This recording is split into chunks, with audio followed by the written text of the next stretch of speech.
Like, nigga, you don't move your big ass out No, the damn fucking well way. it put you in whatever animation you want to put you in, and then once you get out, it's throwing you in a whole other 4 animation. Nigga hit me with a post spin and he definitely almost got me because I got stuck on Willie. It's okay, he would have got his shit punched. What? You was stuck in animation. These I thought that FMV nigga had niggas. 42 points. Oh, That nigga right there on the half screen shit. The halftime screen shit.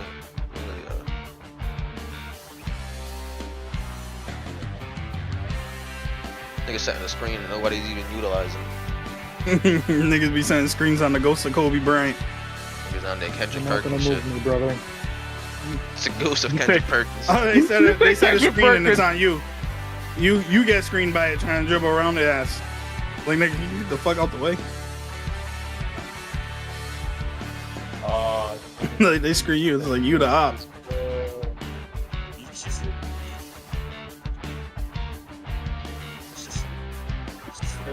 I didn't realize how fucking crazy this story was. What you talking about over there, That was Marcus? a nice pass. Yeah, would have been a nice finish too. This nigga's stupid. Bad niggas fucking suck.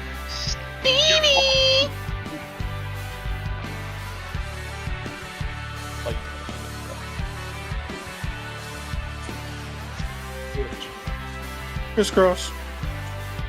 Hey, just to get blocked by a nigga not even jumping. I hate 2K with a passion. Bro, you get way more blocks with niggas not jumping this year. Shit make no damn sense. Look at this. I thought he was gonna I make thought that he for made that me. right. I thought that shit greened right in. That's usually the animation you get. Look, your ass, bro. Need to jump on the sticks for you? Twan Beast Mode.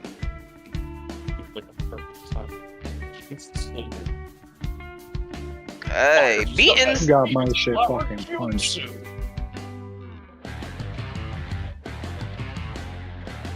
Okay, I'm still shooting 80%. Hey.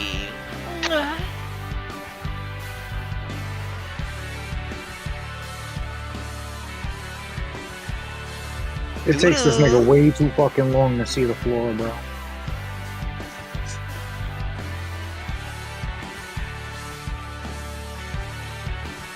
Nah, he's cheating. He's cheating. He's cheating. He's cheating. Niggas is hot now. He's cheating. That nigga cheating. That nigga going cray cray.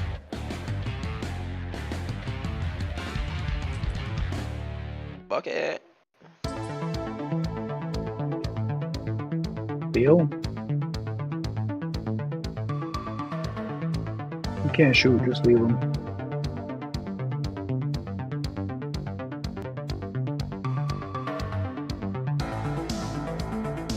You dumbass bitch.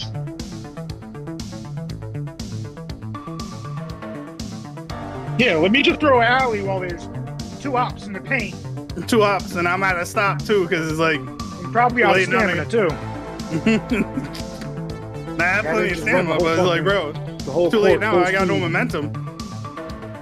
That's what I'm saying. Nigga seen the floor way too fucking late. I'm sitting here getting fried in the process now.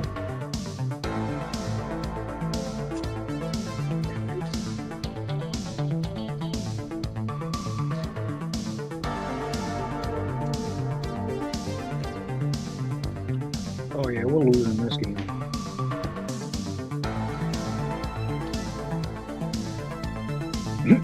You should see the game. Look at this shit. Niggas ain't made a shot in fucking 4 possessions. They've made 4, now 5 back-to-back shots. We was just up like 12, now we're up 4.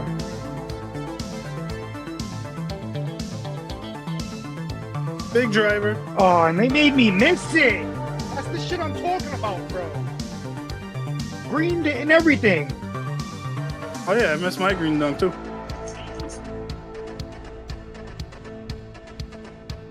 Talking about big ass green meter dunk too. Mine should be like halfway full.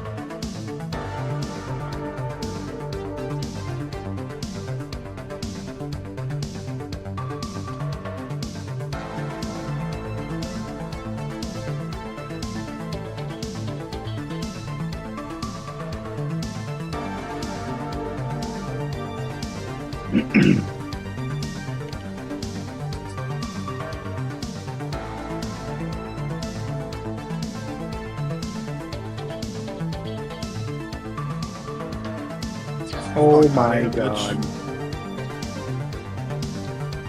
There's something spectacular happened. This nigga Andy, hush mouth. Wasn't even looking. My phone died. I'm trying to put it on the charger. That's crazy. Nigga said he don't care about your gameplay. Willie, that's crazy to me. Nigga, Willie's a peasant to me on 2K. He and No, Derek. my That's crazy. You don't talk to like that, Willie? Personally, I wouldn't take it. He knows what it is. Played together for like fucking 10 plus years. Nigga only ever done Exactly, and you exactly. So I don't. That's exactly why I don't gotta say much. Derek, you know what's up to nigga. My AI washed the nigga by himself. Nigga, that's because AIs go crazy. Shut up. The AI was Shut the hacking hell fucking up, sites. I don't nigga. wanna hear nothing. Shut the hell up. That Nigga wasn't got you washed though. That's by the an AI. That AI. wasn't you Point. though. Was Nigga that had you game though? point. Was And it you my though? AI Exactly. come back and Oh thrash my god. But see, exactly. You when it was you controlling it, you was losing. That's crazy. You had, you feel me? You had to quit the game. Knowing damn well computers got fucking extraordinary defense. Especially when it comes to the paint. Them niggas going harder than the I'm not paint. gonna lie. That shit's kind of funny. That's kind of funny. Kind of funny. Yeah, niggas are gonna see Oh when my I get god, on I'm gonna this pick it bitch. up. I ain't even gonna say much. Well, he ain't been on the game in a couple years. It's okay. Nah, I just got a lot of PC games I've been playing. You get banned from any yet? Nah, He used to get banned from 2K all the time. Don't let him fool you. that too, yo. Caught him. Ooh, that shit was smooth. I never heard of LeBron getting whoo! banned. That was a nice play. You said what, bro? But I never heard of LeBron getting banned. LeBron is nothing compared to me on 2K. Look at that nigga dribbled into you. He's a bum.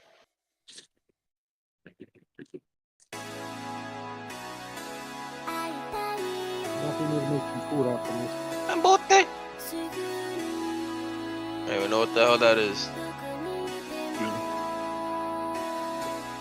See, if that was Willie, he would have passed the ball to you when you was already under the rim. Doubt it. That's Yo. just playing with his dildo. Fuck it. I'll pull up your YouTube in a bit, if I'm already on it. Hey, reverse filet mignon. That's how you doing a meal. Nigga had the reverse filet mignon. Nigga, this shit starts in 43 minutes. What do you mean? 43 minutes of ad revenue, nigga. What you mean? Nah, you're sucking wild dingling right now. That's taking a mad like you feel me usage and shit, CPU, GPU, all that. So now when I'm playing my games, I'm gonna be lagging. That's crazy. Nigga, suck my dick, nigga. Oh, you right. Facts. Nigga, suck my dick, nigga. Oh, right. Nah, I got your shit up, bro.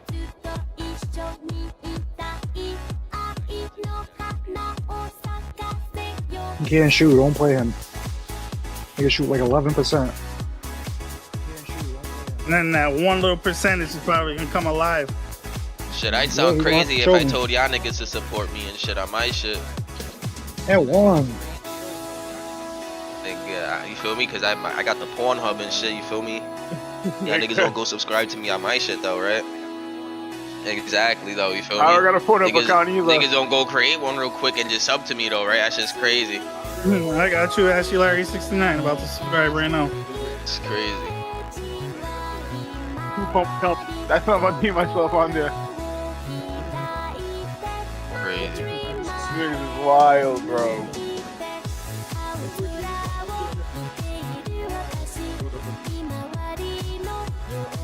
This nigga.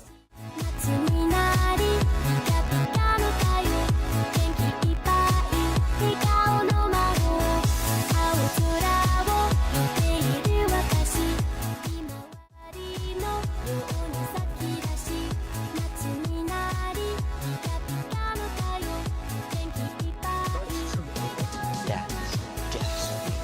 That's Jessica. Just enough.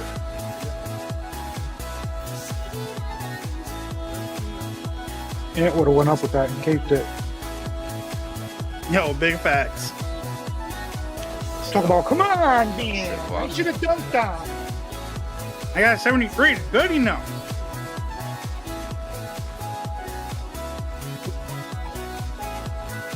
Yeah, that small forward I used to cram in everybody, but that nigga's outside jumper was kind of 50-50. Everybody, but that nigga's outside jumper was kind of. They used to be like, "Let's go dunk." Oh yeah. Pull up on that guy. Oh, you bitch.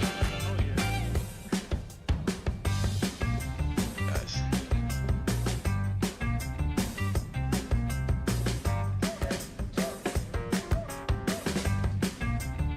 Pull up on your block and drop a 90 from the right angle. I was cutting to like try to make your man cheat a little bit, hoping that he'd pass to you, but he did not. Yeah, our point guard's trash, bro. Look, they have to save out that guy. Niggas act like we up by like 15 or 20 or something. Like we only up 6. I'm telling you, doing niggas shit been like that. fucking selling. Like, bro, playing like that. And like that. Like, I know you don't have bailout. I know damn well you don't got no Niggas pass lack accuracy of simple 87. fucking common sense. You gonna throw that shit? Niggas fucking suck. That 11% gonna come alive. You got this take on. Keep playing with him. I missed it. I'm telling you, he's got anchor on Hall of Fame, bro. Because he got me missing dunks too, and I rarely miss those shits. Like green meter dunks misses are crazy. His anchor gotta be ridiculous. Definitely is.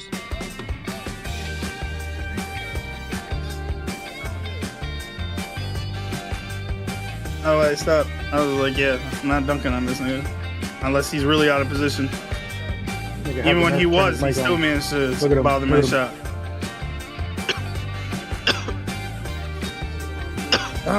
What's your big bum ass got to rebounder. say, you fucking sorry ass nigga? Look at what? You're a fucking shit ass fucking point guard. That's what the fuck you need to look at. Trash ass Ow. bum. Go learn how to play the Ow, fucking ow. point guard spot properly. Ow. You shit ass nigga. Oh, niggas in there fighting. What the fuck is that supposed to mean? I'm in upper rec with a lower rec character. You talking real fucking crazy for a nigga that been selling. Oh, they all called a fucking timeout. game. Fucking trash ass nigga. You got the nerve.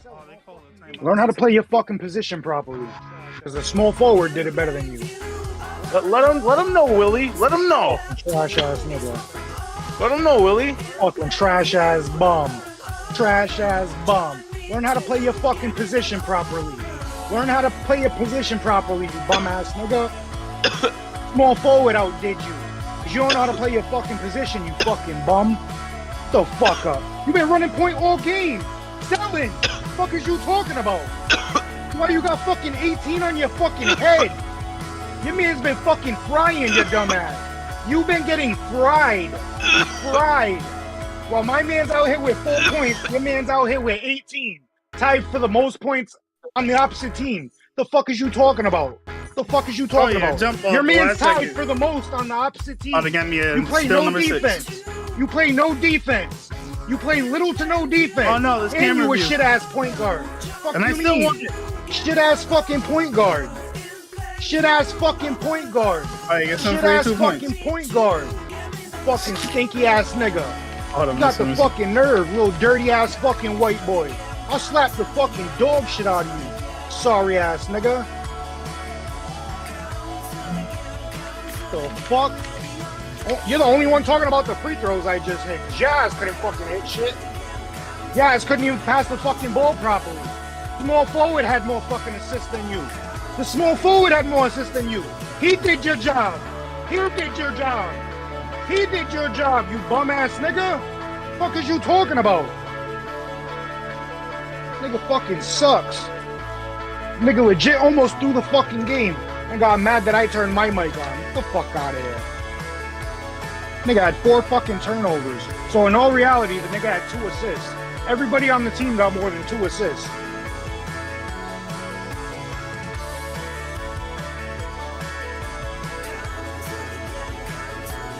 It's free, right? Fucking bot ass nigga.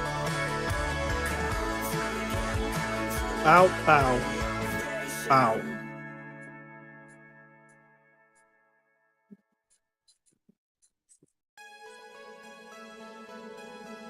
He got the nerve to say he didn't play the fucking point guard positional game. So what did you do?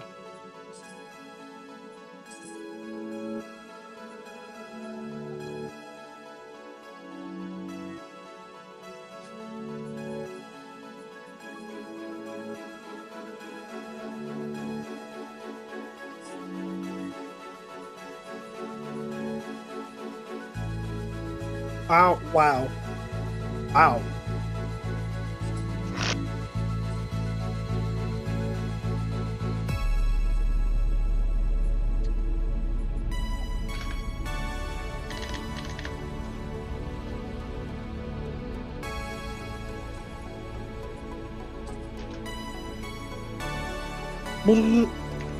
That was my last one. Guys. I'm about to make some food before I go back to work. I feel you, I feel you. Those are good dubs except for that first one.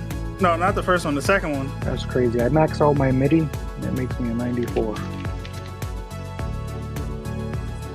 Funny when I switched to playing my It's shooting not guard. fucking expensive too. Tell you that VIP stat scoring leader. I switch. I tell niggas I'm switching from my small forward. I'm switching from my small forward. Oh, I ain't not damn thing. My character feel mad slow right now. Oh, I don't Oh, got no look at it, Gatorade nigga. thirst quenchers in it. That's probably why.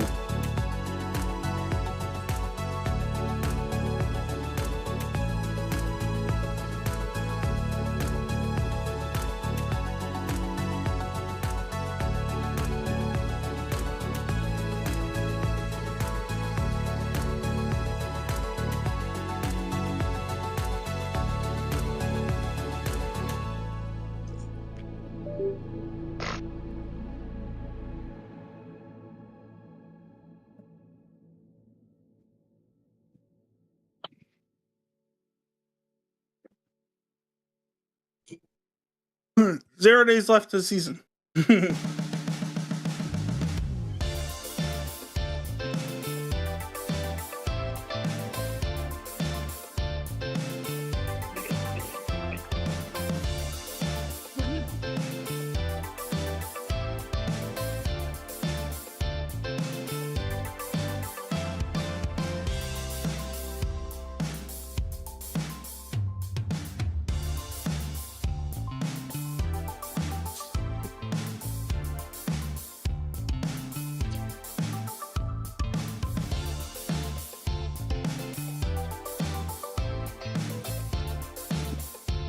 Wow.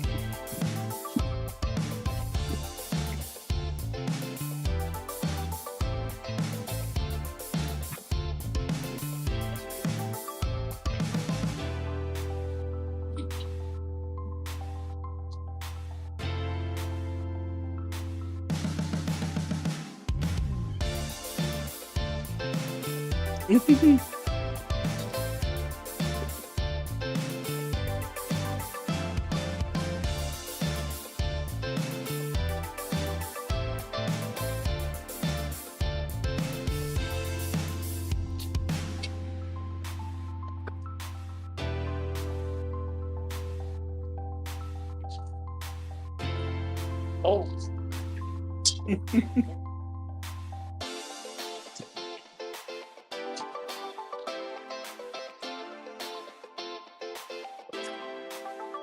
Same stupid.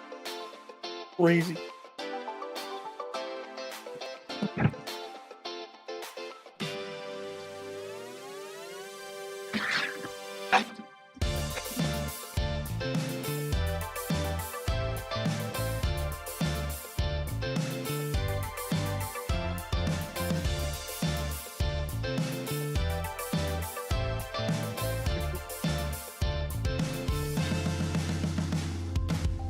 Bungie pulls $15 Destiny 2 starter pack after pay to win backlash. Wait, what? After an outcry from the Destiny 2 fan base, Bungie has made a statement about the $15 starter pack launched with the game's Season of the Witch content. The other parts of Destiny 2 that new players should want to dive into first. Linking in bio for more information. They pulled a $15 starter pack after pay to win backlash. I guess they dropped the new season and then they dropped like a starter pack you could buy in a new season. Like, I don't know, I guess get good shit. Get good. Oh my god. Another Destiny move. Bro, You know what? That's Destiny. it. Niggas can't say it's Final Activision. Niggas really can't say it's Nah, Activision anymore it's- because they've it's been not. free of Activision. They're still doing the same shit. They're still doing the same shit. It's definitely, they're definitely fucking up.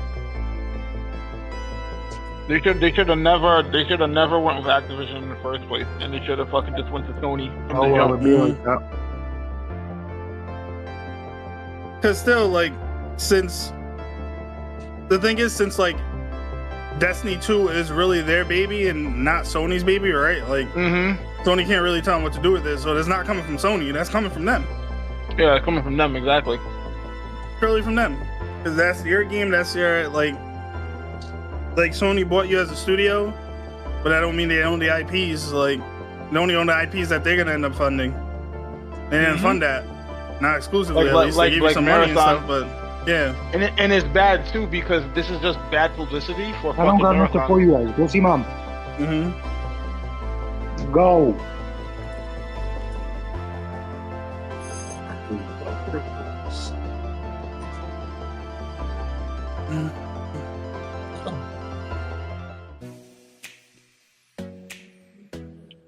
Yeah, I just killed my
actually about to go crazy today.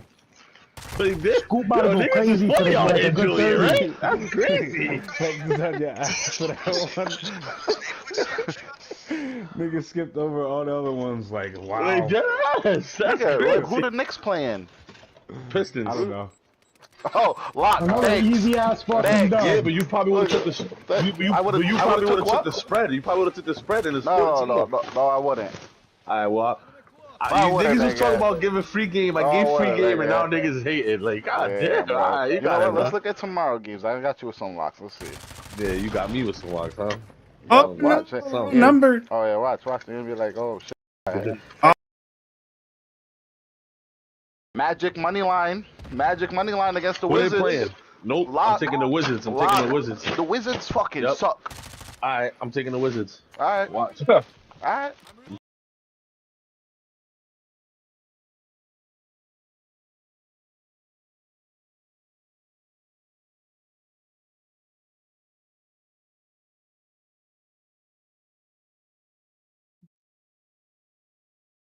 Oh, Snoop Dogg. I got killed by Snoop Dogg.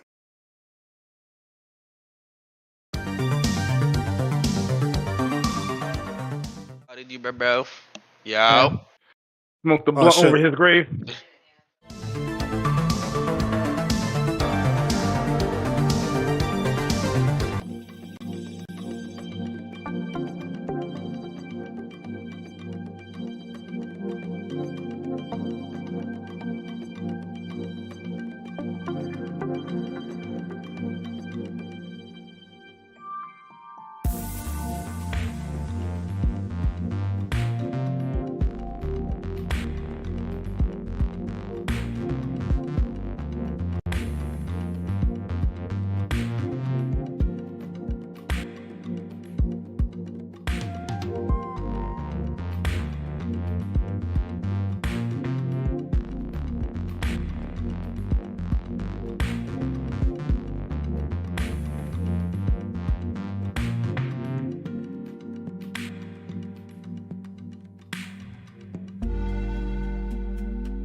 PC gaming show Most Wanted will begin shortly. Stand by for trailers and announcements in our countdown of the hottest PC games on the horizon.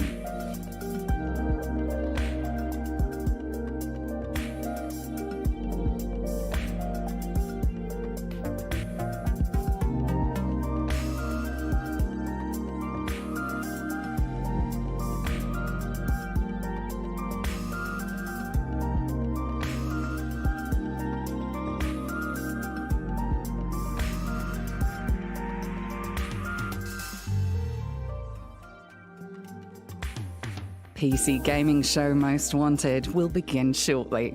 Stand by for trailers and announcements in our countdown of the hottest PC games on the horizon.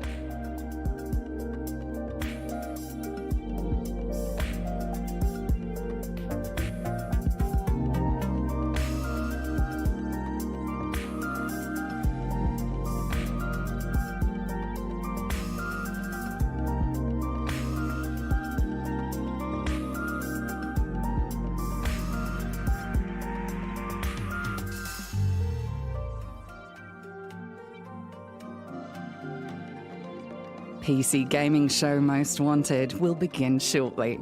Stand by for trailers and announcements in our countdown of the hottest PC games on the horizon. Stay tuned for new trailers, developer interviews, and announcements as we count down the 25 most anticipated games. But who picked these games, you might be wondering? Who decides which games are noteworthy, which games get featured in a 2-hour showcase presented on major video platforms? What, some kind of elite cabal of game experts?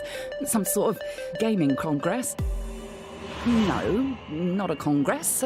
Something much less democratic. The Council.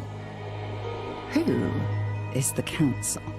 A whispered rumour, a rare excuse to wear cloaks. All these and more, a scattered lineage of enlightened minds stretching back into the distant past. Before Doom, before Pong, even before people thought backgammon was exciting. Which games are good? In every age, sages and mystics have sought the answer in tea leaves and tossed bones. Ancient oracles scouring the stars for something more fun than tic-tac-toe. Over millennia of human history, this work has continued, but the task grows only greater. We live in an era of gaming bounty. Each year, innumerable games. Every day, dozens of roguelikes, extraction shooters, and ever more esoteric simulators reveal themselves. Landmark releases. Triumphs of the art swallowed in moments by the onrushing tide. It's... well, frankly, it's a lot. Starfield? Oh, sure. I'm only in Act 2 of Baldur's Gate 3 after 48 hours, but I can fit in time for Starfield. Oh, silly me, I forgot that there's another Modern Warfare, but what's that? Counter-Strike 2? Payday 3? Lovely! Let me just... Would it be wrong to play the Bluey video game? I mean, I hear very good things about this dog.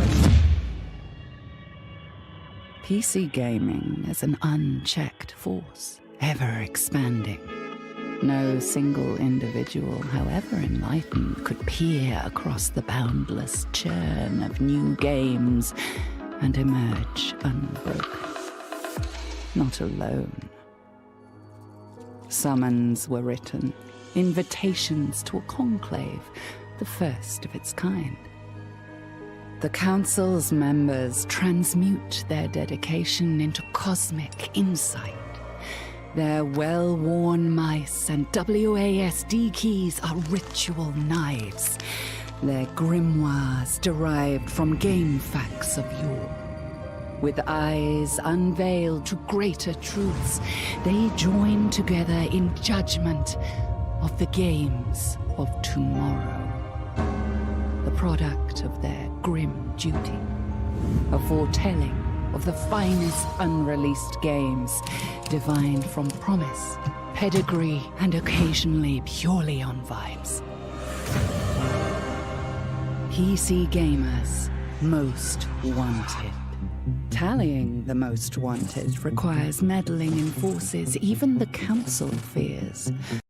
Forces like numbers and spreadsheets. How then are their votes tallied? To determine the most wanted games, the Council looked to the obscure corners of the earth. There, in the bowels of a dungeon, they consulted with sages called statisticians. Paying them handsomely in exotic goods, these math practitioners crafted an algorithm that would reveal, out of thousands of games, the ones worthy of our attention.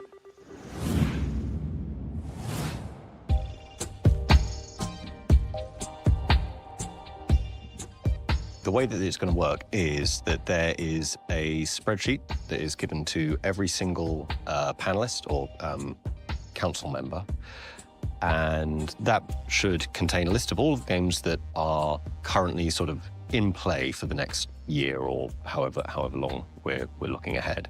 Basically, it's very simple. They're asked to put a mark next to it against how excited they are for that upcoming release. On a scale of sort of -1 to 5, 5 being I'm super excited about it, -1 is kind of actively this looks bad. We're randomizing the sort order of that list for everyone so that one of the things with voting systems is that you kind of get a bias towards stuff at the top of the list. It gets voted on higher, and then by the time you're down at number 100, people have lost interest. So we're randomizing it to keep that nice and stable. Some of the council members are what we're calling kind of core council members. They're going to be required to vote on every single new game as they're added to the overall list, so about once a month or so, for reasons that will hopefully become apparent later. But the rest of the panel, they don't have to vote on absolutely everything. We're also moving people's games that people have voted on previously to the top, so that's a little bit easier for them to manage it month to month. Like, yeah, okay, Half-Life 3, if it's on there, that'll be near the top. I'm very interested in that. Please bring it along. Those are out there. When someone has finished casting their ballot, there's a button that they can tick, and it says, "Yep, I'm done." Checks that everything that they need to vote on, if they had to vote on everything or anything, is done. And then sometime later, Evan or one of the team members at PC Gamer will run a separate spreadsheet that goes through all of those councillors' individual ballots and reads those results, moves them into a personal history so the councillor can see their own history as well. And once it's moved into that history, it brings it into the central sheet where we do the algorithmic magic to turn it into a score.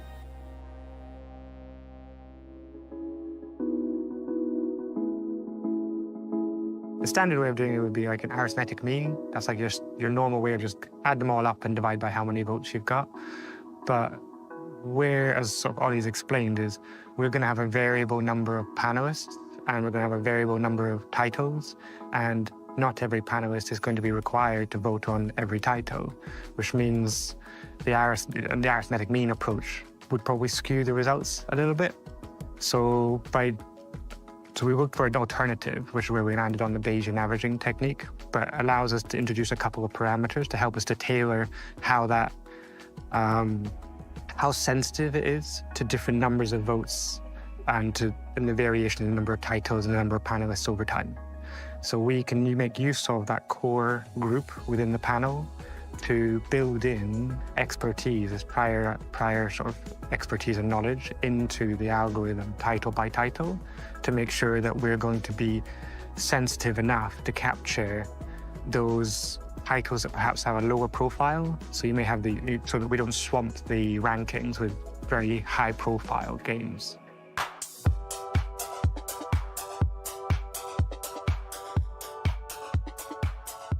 I guess if you start off with the traditional average that you're probably used to, where you add everything up and divide it by the number, it's then kind of just a tweak or a modification of that.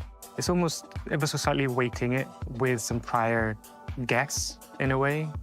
That guess is the opinion of the core panel that we're able to build in as an initial starting position for the arithmetic mean to then it would then drift as more votes are collected, and it would drift towards the total panel's opinion over time. So if we know that the core panelists gave a game an average rating of 3 or whatever, that they only represent, say, half of the overall panel. So we can use that and say, well, okay, if absolutely everyone on the panel voted on this, then it would probably end up with about 3. Yeah. If half of the non-core panel have voted and they're coming in at 4 or 5, then we know that the core panel would fill in the blanks kind of for the remaining quarter and bring it down a little bit. And we're able to tailor it title by title so that we can make sure that we're sensitive enough to the high versus low profile title.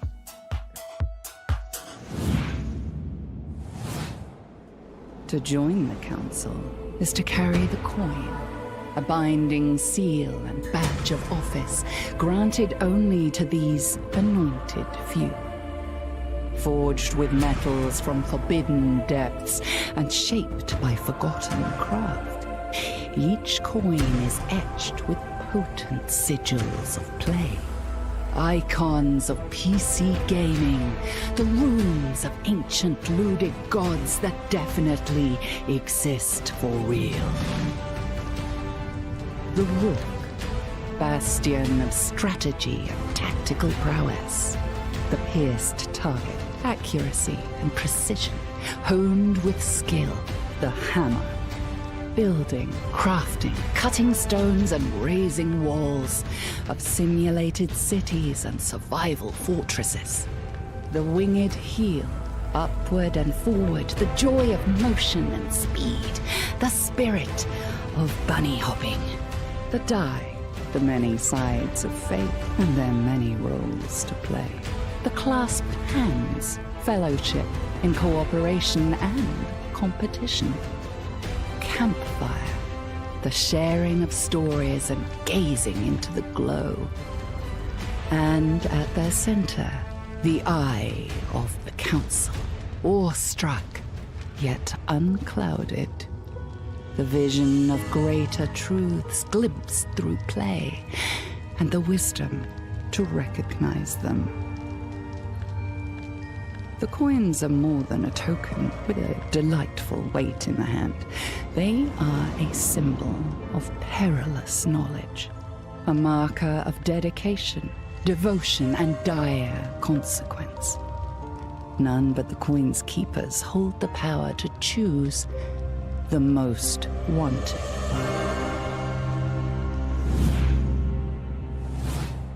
PC gaming show Most Wanted will begin shortly. Stand by for trailers and announcements in our countdown of the hottest PC games on the horizon.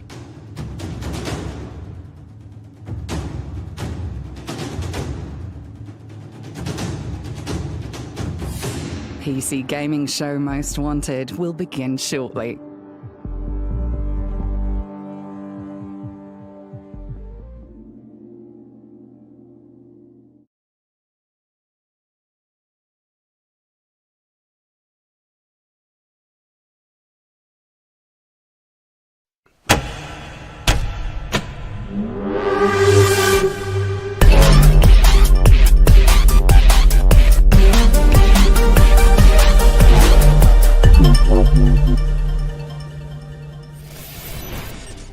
Hello and welcome to the PC gaming show Most Wanted, powered by Intel. I'm your host Frankie Ward, streaming to you from the Churchill War Rooms, London's underground government command bunker built back in World War II. But why the fortified venue? Well, today we are doing the world's most dangerous work, putting numbers on video games. Maybe you've noticed there are a lot of video games lately. That's why over the next hour and a half of previews and exclusive reveals, we'll be counting down the definitive ranking of unreleased PC games as selected by The Council, PC Gamer's own hand-picked panel of more than 70 industry experts. We've tasked legendary game developers, accessibility experts, game critics, and content creators with choosing which games of tomorrow deserve your attention today. We tallied up those votes to build the Most Wanted, the top 25 upcoming PC games chosen by the finest minds in video games. But we didn't stop there. We traveled around the world to meet with developers in their studios, gathering first-hand info from the minds behind the games we want most. We'll be airing those interviews throughout the show. And that's not all. This entire show is a showcase of games we think you'll be talking about in the near future. We'll also highlight games on the PC Gaming Show wishlist, bringing you even more reveals and new trailers. Let's kick things off with the number 25 game on the Most Wanted list, Still Wakes the Deep. I mean, what better setting for our first game than a collapsing oil rig off the Scottish coast haunted by an otherworldly monster? This psychological horror game features 0 weapons, but I'm sure the protagonist will be totally fine. From the Chinese Room, the studio behind Dear Esther and Amnesia, A Machine for Pigs, this is one of only 2 horror games in our countdown. Number 25. Still Wakes the Deep.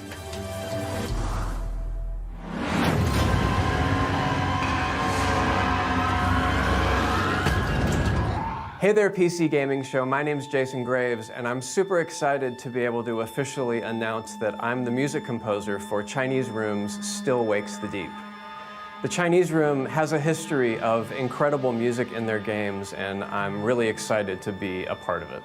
We knew very quickly that we wanted to work with Jason because we're not only doing scary music, we're not only trying to scare the player, there's other emotions we're also trying to evoke. So we needed someone who could walk that very fine line that we're trying to achieve. Yeah. I can be scary all day, and that's fun. But what really makes it fun, I think, is that combination of emotional and scary, because one sort of feeds the other. The setting of the rig in the middle of the ocean felt like the score needed to be sort of smaller and dialed in. We sort of split the sounds of the score in half, and one half of the score we've got live strings and live woodwinds. You can't replace live players. These players are fantastic, and it's about the emotion and the humanity.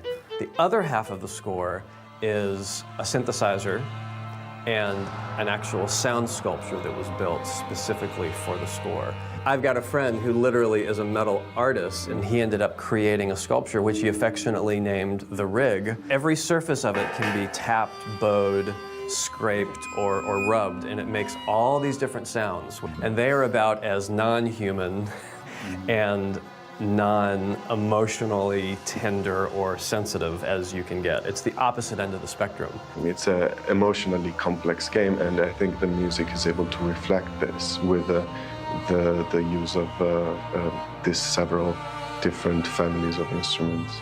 And this game, I think, is going to be another fantastic entry in the Chinese Room catalog.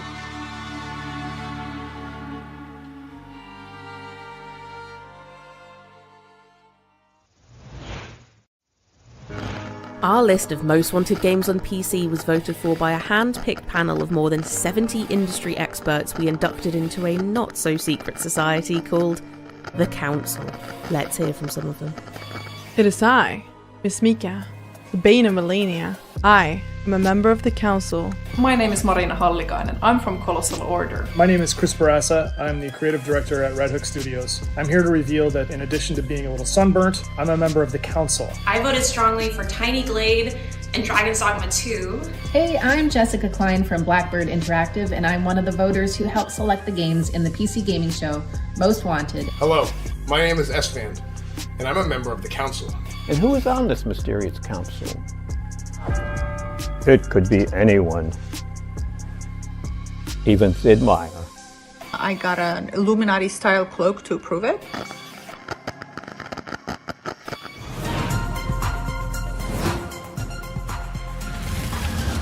Number 24, Sword of the Sea.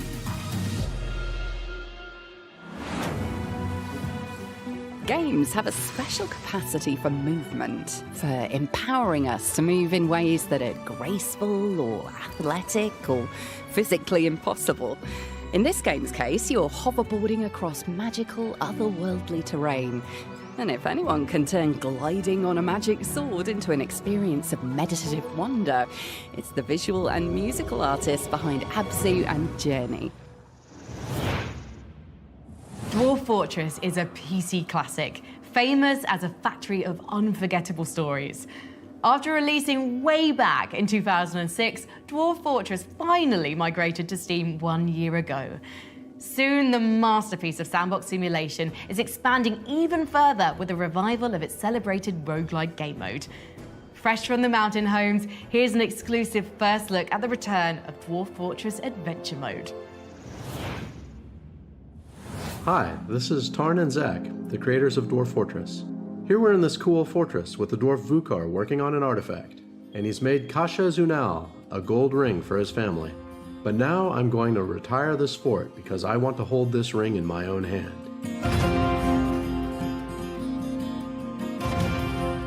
I can make a character in adventure mode, anyone I want, even a whole party. Let's take this one. We can explore sites, fight monsters, join a faction, or go off to an old fortress to steal our ring. I've arrived with my hippo friend. We're pretending we belong here, sneaking down into the darkness. And there's the workshop. Let's grab the ring. There's a huge map to explore. Adventure mode is a great way to experience the world of Dwarf Fortress. Dwarf Fortress's adventure mode will venture forth in the second quarter of 2024. Next up in our countdown, we've got another great-looking independent game.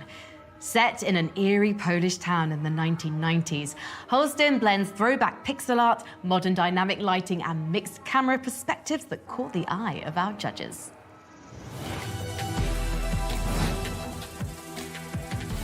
Number 23, Holston. Tomuś, kochaneczku, pomóż kobiecie w potrzebie. Uważaj tam na siebie. Byłaś stamtąd, jeśli wciąż niczego nie znalazłeś.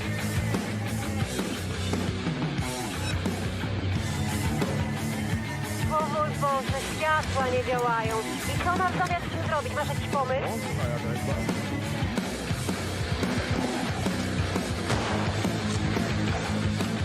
Na terenie należy zachować zasady bezpieczeństwa i higieny pracy.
Explore a world that evolution forgot in Under a Rock, launching in early access next summer. Up next, the clock ticks towards the dark hour once again. February brings a long overdue reimagining for the game that found the magic mix of after-school extracurriculars and interdimensional dungeon crawls. In the 22 slot, here's a message from game producer Ryoto Nitsuma about the upcoming remake of Persona 3.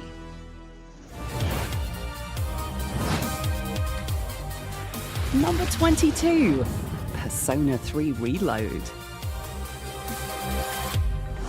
PC ゲーミングショーをご覧の皆さん、こんにちは。ペルソナ3リロードプロデューサーの新妻亮太です。この度は数多くのタイトルからモーストウォンテッドゲームズに本作を選んでいただき誠にありがとうございます。皆さんの大きな期待を感じられてとても嬉しいとともに、その思いに応えられるようにしなければと開発一同身が引き締まる思いです。ペルソナシリーズのターニングポイントとなったペルソナ3から17年、今の P スタジオの手で装いを新たに生まれ変わったペルソナ3リロード。本作の登場キャラクターの一人天田健の紹介映像を先日公開しましたが、見ていただけましたでしょうか。まだ見られていない方のためにも本日はこちらを皆さんと一緒に見ていきたいと思います。ではどうぞ。 So, I decided to call this meeting to introduce him to the rest of the squad. I'll try not to get in anyone's way.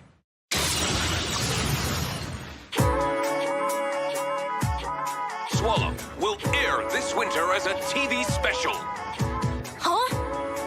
Wow, a spin-off with Swallow as the main character. I gotta make sure I record that. Yeah, I watch it every week without fail. But this TV special is big news. Swallow doesn't usually make much of an impression, but there's a theory that he's actually stronger than Hawk.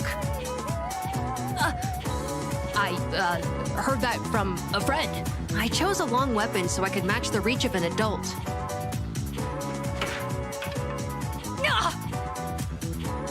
Oh, I hit my shin again. There! Die! Now's my chance. Ah! I'm catching this!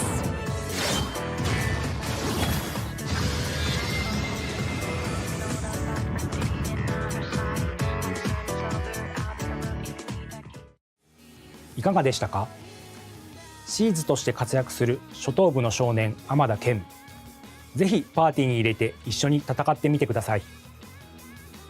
ペルソナ3リロードはこれまでにペルソナ3をプレイしたことのある方にも初めてプレイする方にも自信を持ってより鮮明に描かれる感動をお届けいたします。ペルソナ3リロードは2024年2月2日に発売予定です。皆様に楽しんでいただけるようチーム一同頑張っていきますので、ぜひご期待ください。ありがとうございました。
Unravel 2 steams into early access in 2024. We continue our march through the Most Wanted with a game that's a truly handcrafted work of art. A stop-motion story of friendship on an alien seabed featuring a lovingly sculpted ensemble of stranded weirdos. Let's take a look.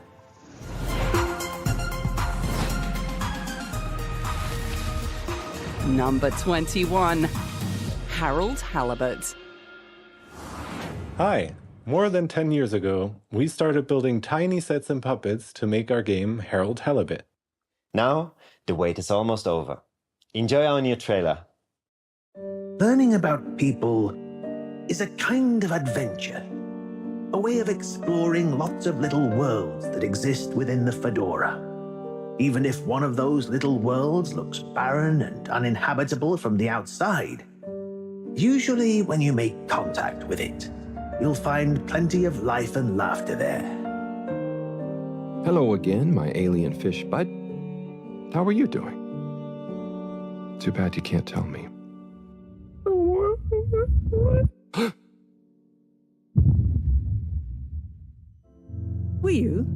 I quite wondered if maybe you'd take Harold with you. Me? To the cave? Yes, to investigate the source of the particles. Humans are so unpredictable and complicated. There is almost nothing to understand. Please witness the future of Fedora. I thought you said it wasn't a vote. It's not. I just happen to agree with them. Is that Dr. Computer? You may commence Stage D as discussed.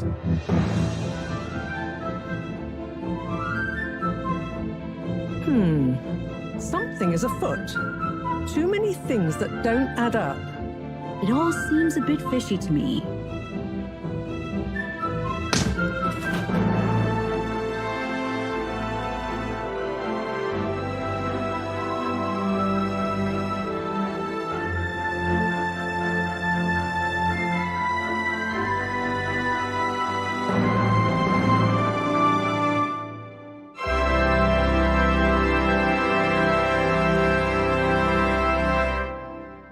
By the way, he's saying he's a human. You must understand. Sands of Aura is a great entry in the blossoming ARPG genre, and you can play it today on Steam. We have suffered. Faced the corruption, ruin, and death. But we have also experienced beauty.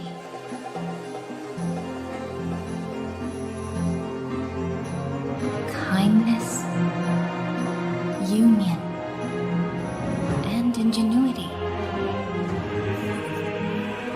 Yet there is much left to be discovered.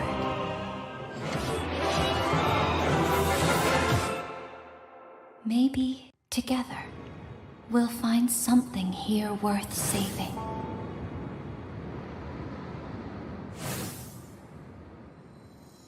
Now let's see some more titles from Freedom Games.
Find out more about G.I. Joe Wrath of Cobra, Echoes of the Plum Grove, and Lost Isle on the PC Gaming Show Steam page.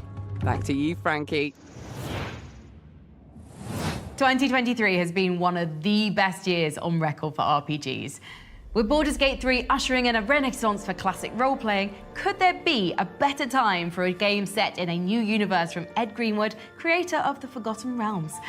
For a closer look at the upcoming RPG sandbox, we traveled to Montreal, Canada to speak with the developers of Unforetold Witchstone. Factions, empires, gods, they rise and they fall. The actions of individuals set the course of history, and you are one of them.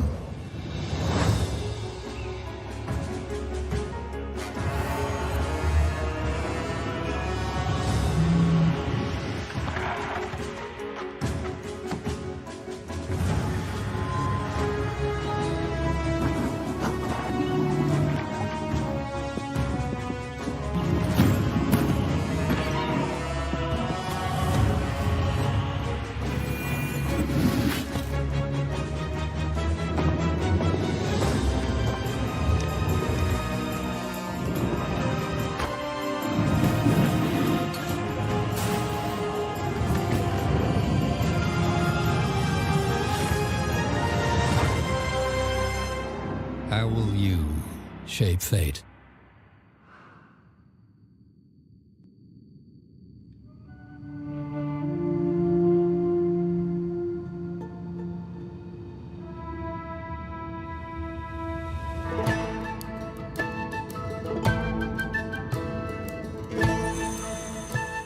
I'm Malik Bukira. I'm co-founder of Spearhead Games, and on the games I do creative direction and design. The aspects of the tabletop experience of RPGs that we really want to bring, the freedom is a big aspect, and not just the freedom, the sense of agency with that world. Freedom alone is cool, you can do different things, but you want that world to respond, and on tabletop you have a game master, you have other players, there's always a response to the things you do. Freedom is also about creativity, feeling clever, feeling like you did things your way. Like a tabletop RPG, players are more free to do stuff that they want to do, right? Usually in CRPGs, you'll see player being locked into certain dialogue options. We decided that no, we want a way sort of philosophically the player can construct their own sentences.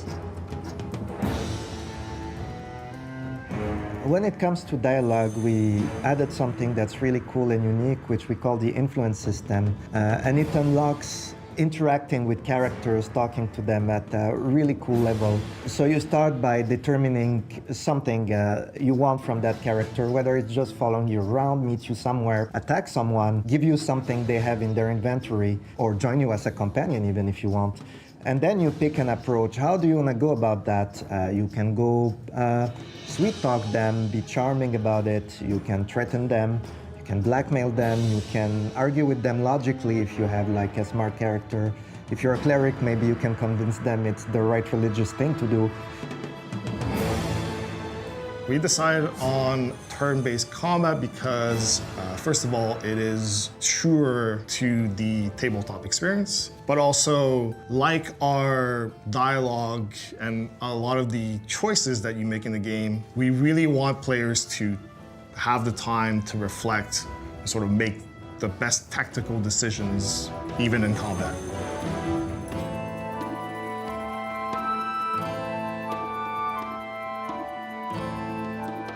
You can find Unforetold Wildstone on Steam. It's still in development, but you can wishlist it already and join the conversation about the game.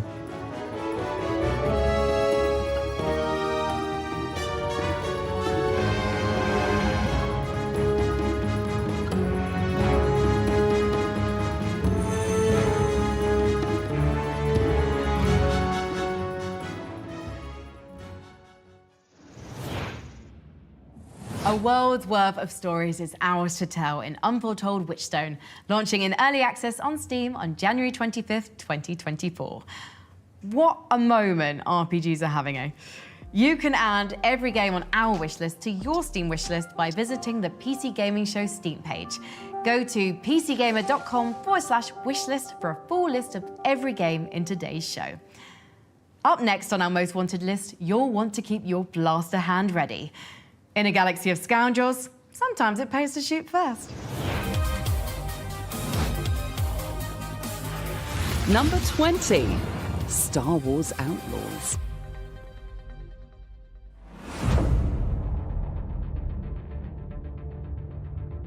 Hey there, I'm Ammunition. I'm a content creator, but if you couldn't tell, I'm also a huge Star Wars nerd.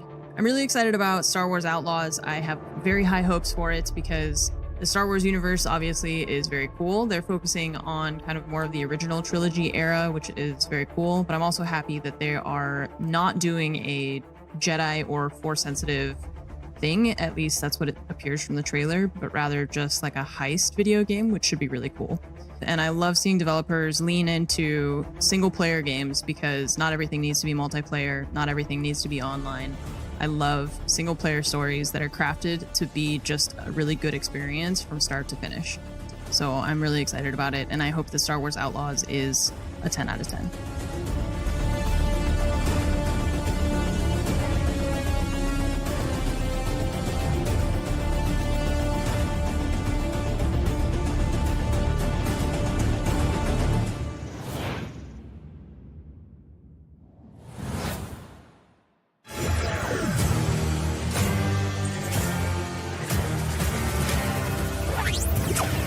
My turn.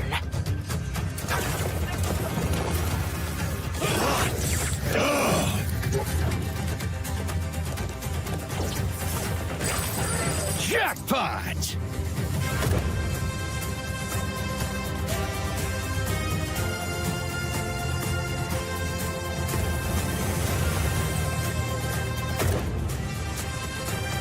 I ain't digging no holes. My turn. What do you mean? Don't test me. Hey, man! Boosters engaged.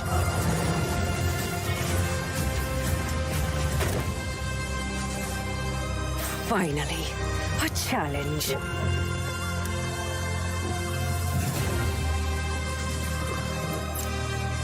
Locked and loaded.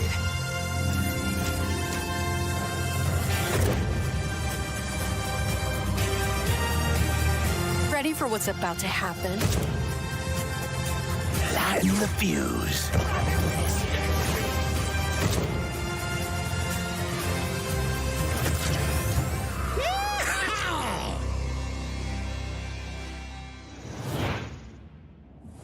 This space western roguelike hits high noon when Wild Bastards arrives on Steam in 2024.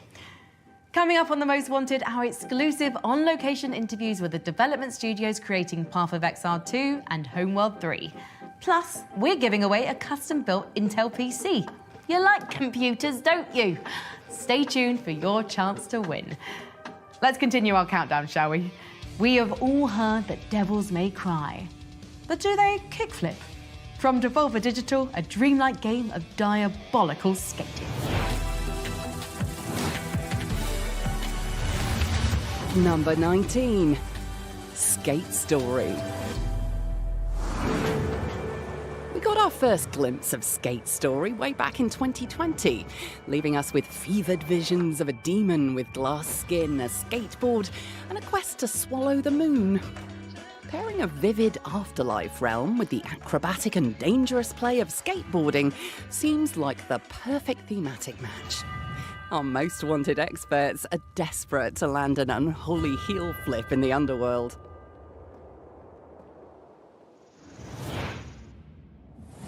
Now, as we all know, pirates have two great weaknesses: scurvy and poor infrastructure. But in this up-and-coming city builder, the true pirate utopia is yours to build, ensuring the golden age of piracy lives on. Coming in 2024, here's the world premiere, Republic of Pirates, Ireland.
To add some mega corporate espionage to your Steam wishlist, find DataJack 2020 on the PC Gaming Show Steam page at pcgamer.com/wishlist.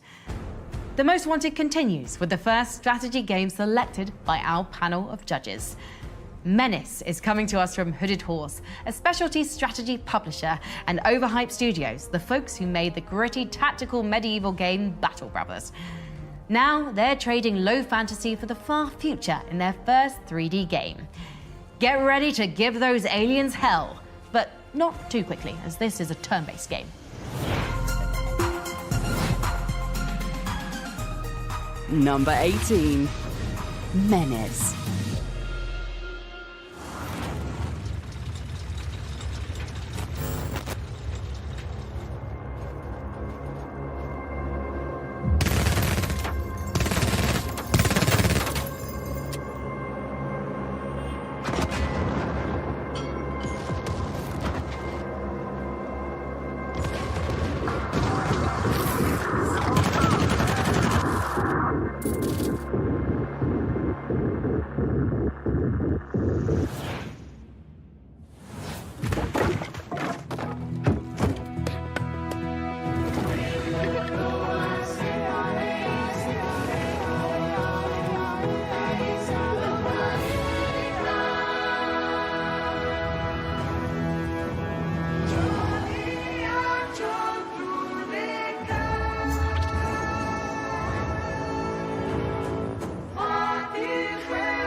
As we know it is dead. But with every death, new life blossoms. A life crying out into the void, fighting for its survival tooth and nail. A life that adapts, overcomes, and continues to rise above any and all. Life that learns to idolize and worship, sacrifice and maim, wage war and destruction. A life that burns so bright it may set the world ablaze. And you decide if its survival is in the cards. Up next, one of our favorite studios, Obsidian, is expanding Pillars of Eternity into a first-person RPG called Avowed. One of the things that intrigues us about Avowed is that it specifically isn't setting out to put you in a sprawling sandbox, but something more concentrated, like the studio's recent sci-fi RPG, The Outer Worlds. And here's another curveball. The gameplay reveal trailer showed flintlock pistols. I'll say it again. We might be living in the best moment for RPGs.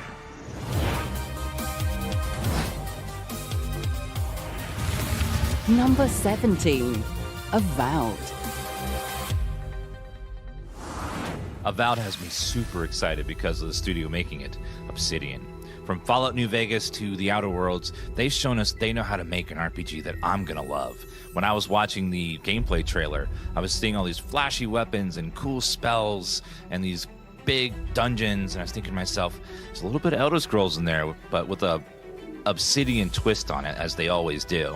So I'm looking forward to probably crafting and big, beautiful storytelling, big set pieces, and a gorgeous, dangerous world to explore. And I'm going to sink my teeth into it. The Living Lands await in Avowed, coming sometime next year. Now, one of the cool things about PC games is that it's the platform for the eccentric and the experimental. This is the platform where unconventional games about hypnospace detectives or city builders on space wells are born, where Farming Simulator has its own esports scene. Our next game is in that same legacy of weirdness, but with plenty of interesting ideas underneath an art house exterior. Indica is a meditation on religion and authority, following a nun's existential journey with the devil by her side. Let's see what kind of trouble the game's creators in Kazakhstan are getting into.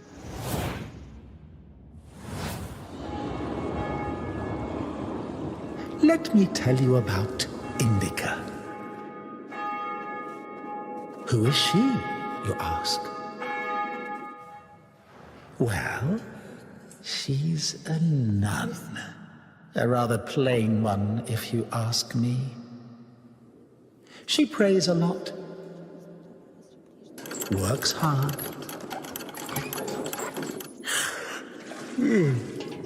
Really hard. Goodness.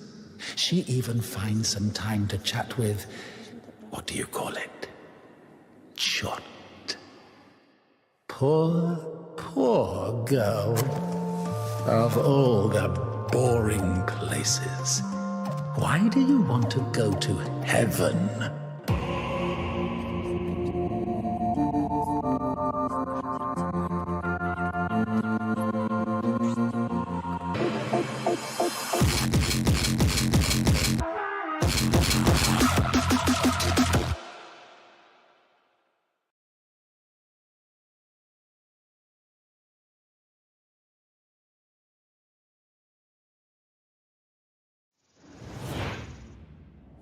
Indica arrives on PC in early 2024.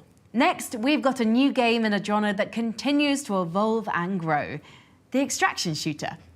Hawked is a colourful comic-style PvPvE game where players deploy to a stylish island called Exile to battle lizardmen and fellow mercenaries for the treasures of a lost world. Now playable in early access on Steam, here's a fresh look at Hawked.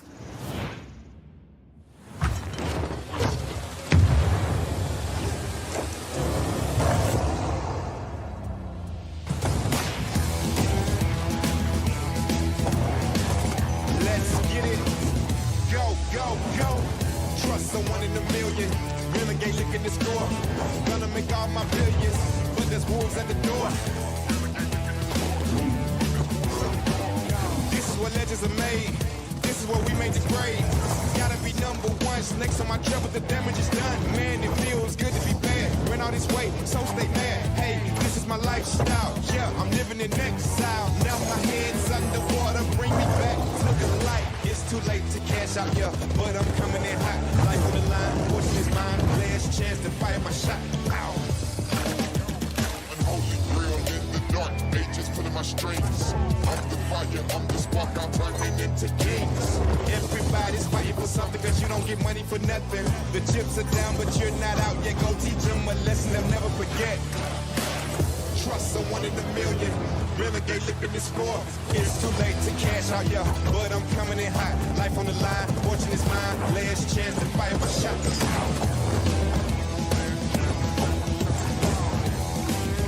Last chance to fire my shot.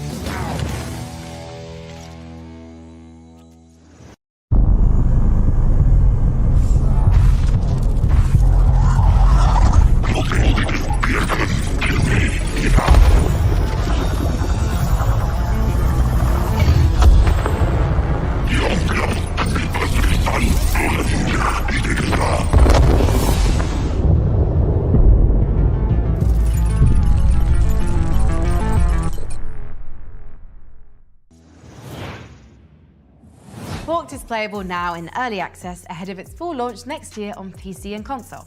To claim free in-game items and premium currency, visit playhawk.com/rally today. Don't miss your chance. Make sure you drop into Exile with a full loadout for the full release of Hawked coming in 2024. Next on the Most Wanted Countdown, Dragon's Dogma devotees finally get their wish with a long-awaited sequel.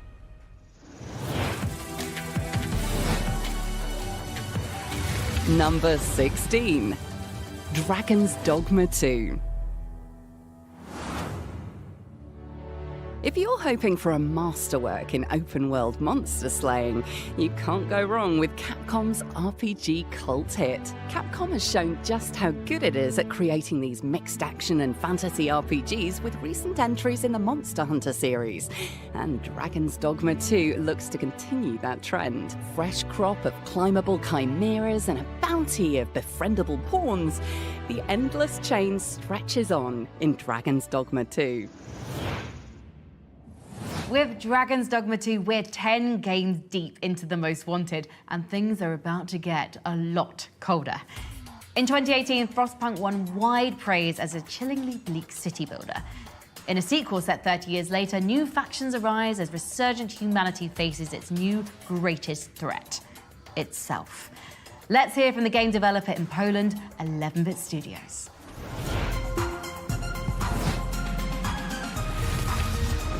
Number 15, Frostpunk 2.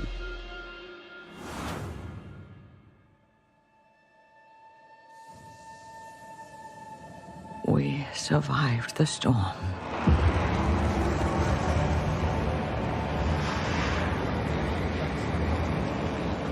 But it changed us. Mere survival was no longer enough. We kept expanding. More and more people. Dreaming different futures. Conflicting futures.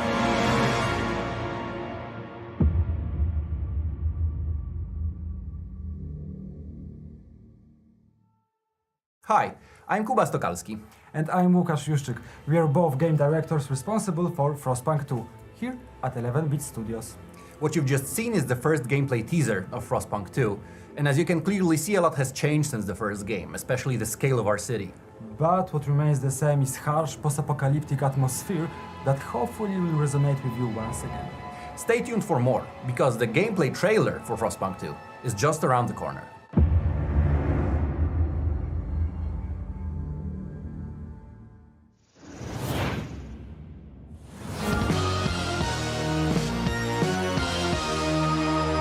I'm Brandon Sheffield, the creative director of Demon School, and I want to tell you about our tactical battle system. This is the planning phase where we'll plot our movements, which can be rewound at any time. Characters can only move in straight lines or side steps, like if you combined a king and a knight in chess. You attack enemies by running straight into them. You can see Faye did 1 point of damage here. Namako doesn't deal damage, but stuns and debuffs enemies, reducing their defense. Now if our other damage dealer Destin hits this demon, he'll do 2 points of damage. But we can take this further.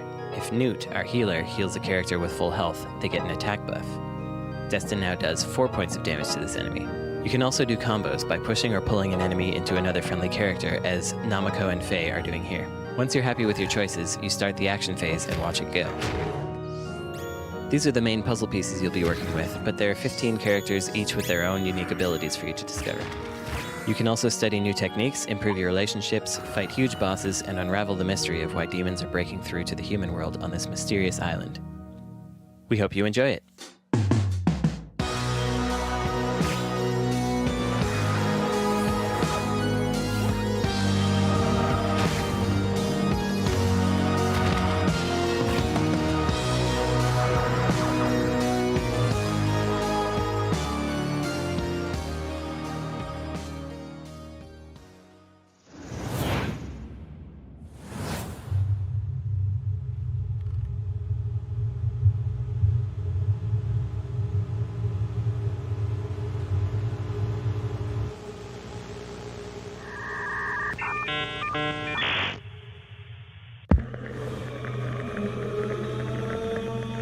The dark web. You want to stream. It will watch. It will follow. Do not leave. Stream. We are watching you. Stream. We are in your machine. Stream. We are in your skin. Stream. Stream. Stream. Stream. Stream your death.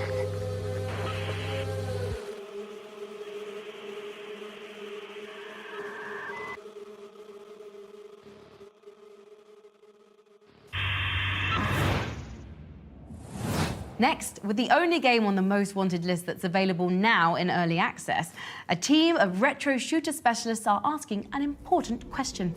What if Bloodborne played like Thief if Thief had a pump shotgun? From New Blood Interactive, here's our latest look at Gloomwood, featuring its upcoming Underport area and introducing us to the terrifying Crowman.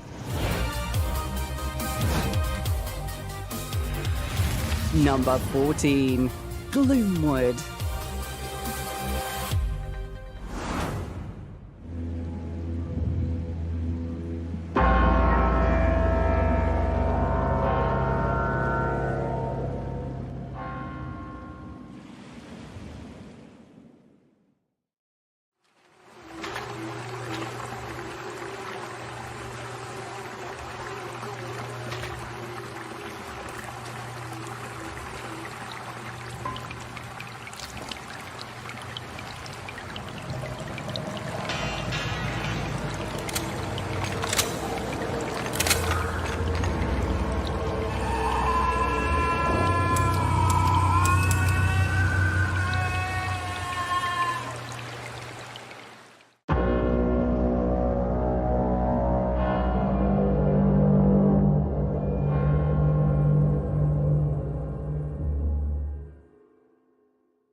Gloomwood opens the gates to the Underport district in early 2024 with more early access updates to follow.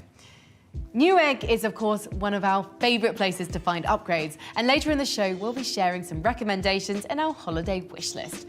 But we've also partnered with Newegg to build a... Oh, wait, am I reading this teleprompter right? We bought an egg-shaped computer. I'm inside. What's my target? One new egg.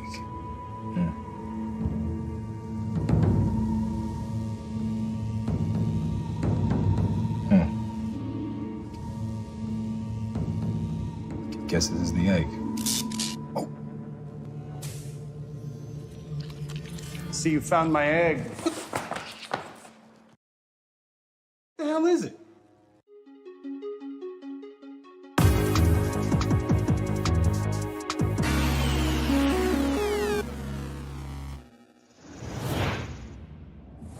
Head to pcgamer.com/egg to watch the full video. The next game on the Most Wanted would probably rank higher if we knew a single thing about it. I mean, it's a decade after the release of Grand Theft Auto 5, and GTA Online is still clearing $500 million every year. How the hell do you follow that? And how scared should we be of the answer? Let's hear from our voting panel on how GTA 6 earned this position in our countdown. Number 13, Grand Theft Auto 6.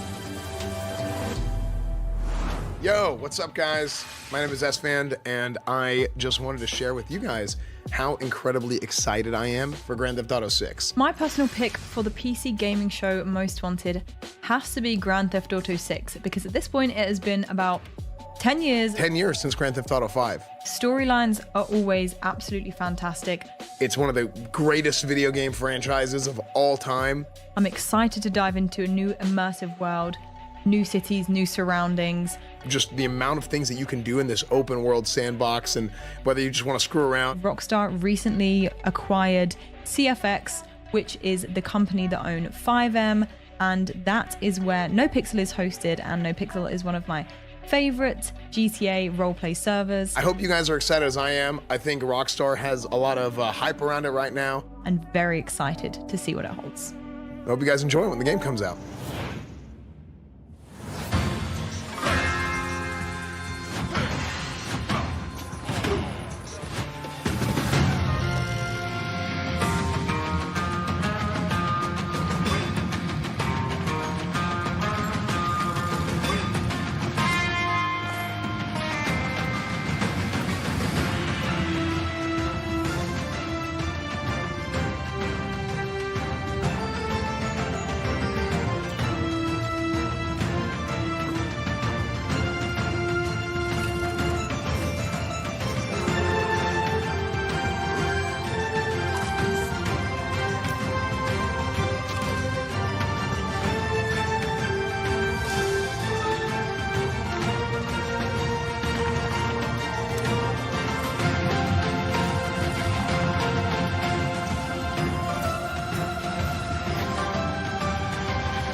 Top of the Crown's Tyranny in Valorite, coming to early access in December.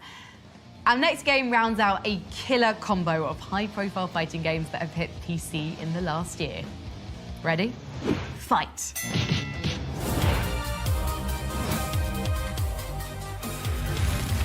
Number 12, Tekken 8.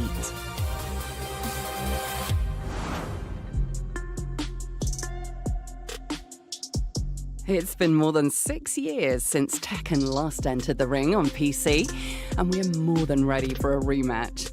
With revised fighting mechanics going all in on aggression and 32 characters to try before you settle on the guy with the leopard head, Tekken 8 weighs in right in the middle of our most wanted list.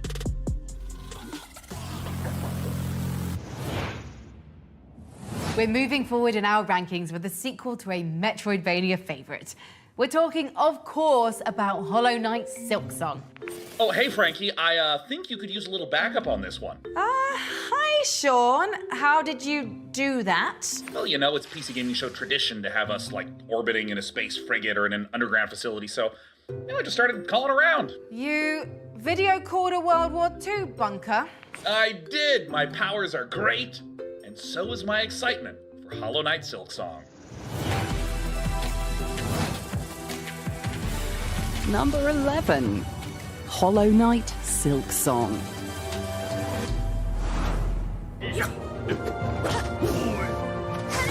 Allow me to share 3 reasons why I'm excited for Hollow Knight Silksong. First, the graphics. I adore the original Hollow Knight art style, and they're giving me more, but elevating it with more detail and layering. 2, combat in motion. The original Hollow Knight somehow was able to blend super fast, snappy movement with slow, chunky Souls-like combat.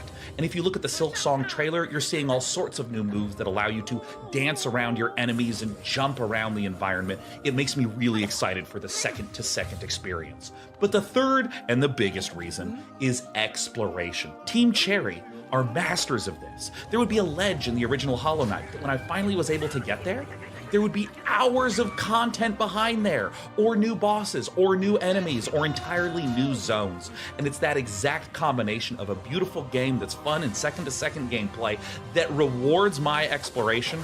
Oh, I literally can't wait for Silksong.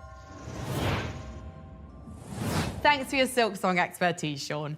What began as a spin-off expansion to Team Cherry's beloved Metroidvania is now one of our most sought-after sequels, assuming it leaves hiding someday. Before we move forward with more previews, we want your input, and we're offering a PC-sized reward.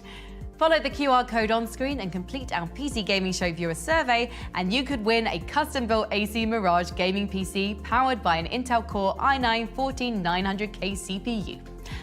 And now, a world premiere.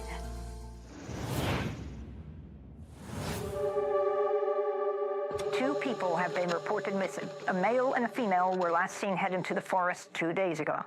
A teen has not been seen since September 24th. We had a chance to speak with the mother. It's been 3 years since she's been missing. There are a lot of rumors about the lake. Do you personally believe that there's something sinister hiding in there? No, of course not. People love ghost stories, but in the end, they're just stories. Just stories. Just stories. Just stories. Just stories. Just stories.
We're nearing the heavy hitters, selected by our panel of industry experts as their top 10 most wanted games.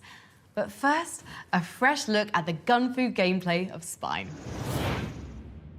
Redline, as your combat AI, I have to warn you that pressing the wrong floor may lead to unexpected consequences. Who the fuck are you?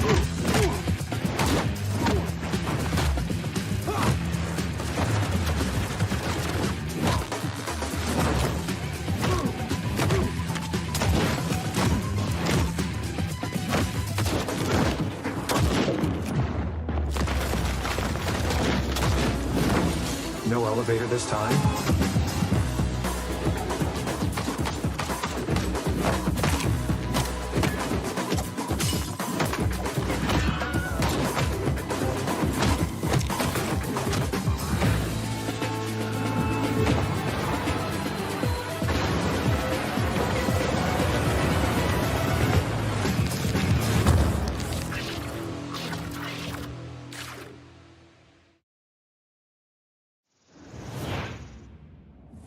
Bringing cinematic action choreography, Spine is coming soon to PC. We're just minutes away from starting our top 10 countdown. And make sure you stick around all the way to the #1 game on our list to see some exclusive gameplay footage. But before that, here's a message from our friends at PC Game Pass.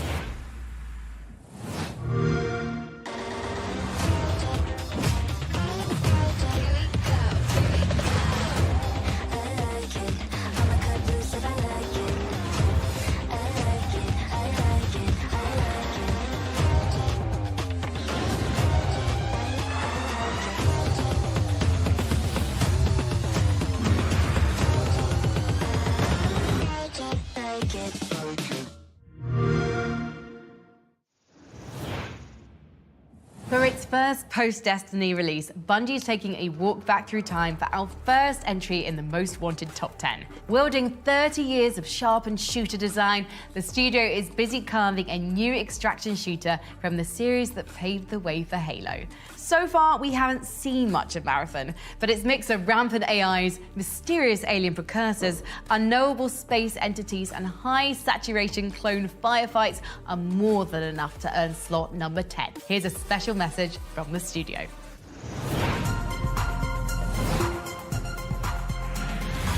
Number 10, Marathon.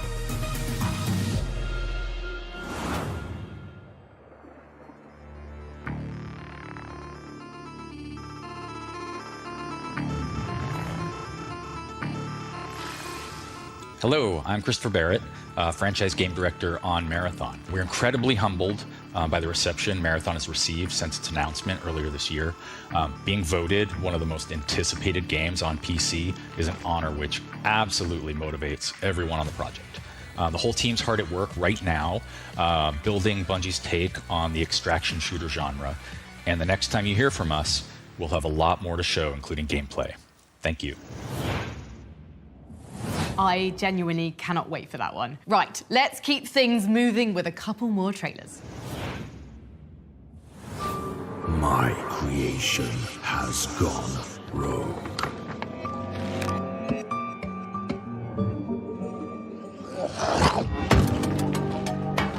And I shall rebuild it. I might die.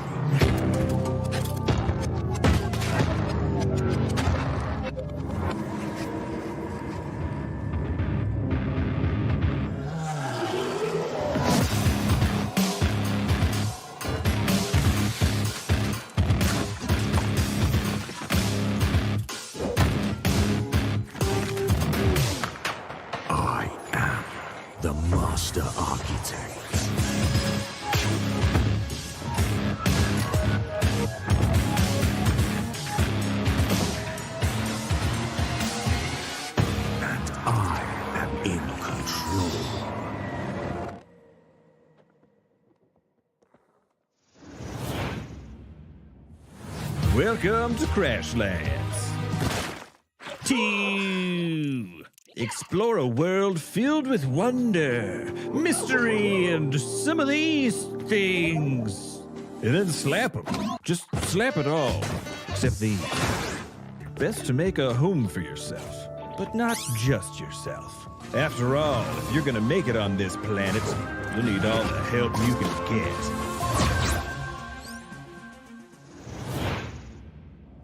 Crashlands 2 drops onto Steam in 2024. At number 9 on the Most Wanted is the product of a simple design philosophy. If you look hard enough, you can always find somewhere to put another skill tree, even if you end up making a second game in the process. Warm up that left mouse button because we're about to show you some Path of Exile 2. We travelled all the way to New Zealand to speak with the team, climbing the highest mountains to visit their studio in Auckland.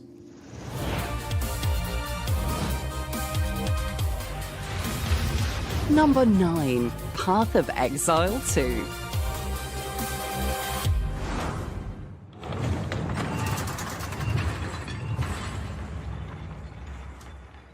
It seems the old ways still hold some power.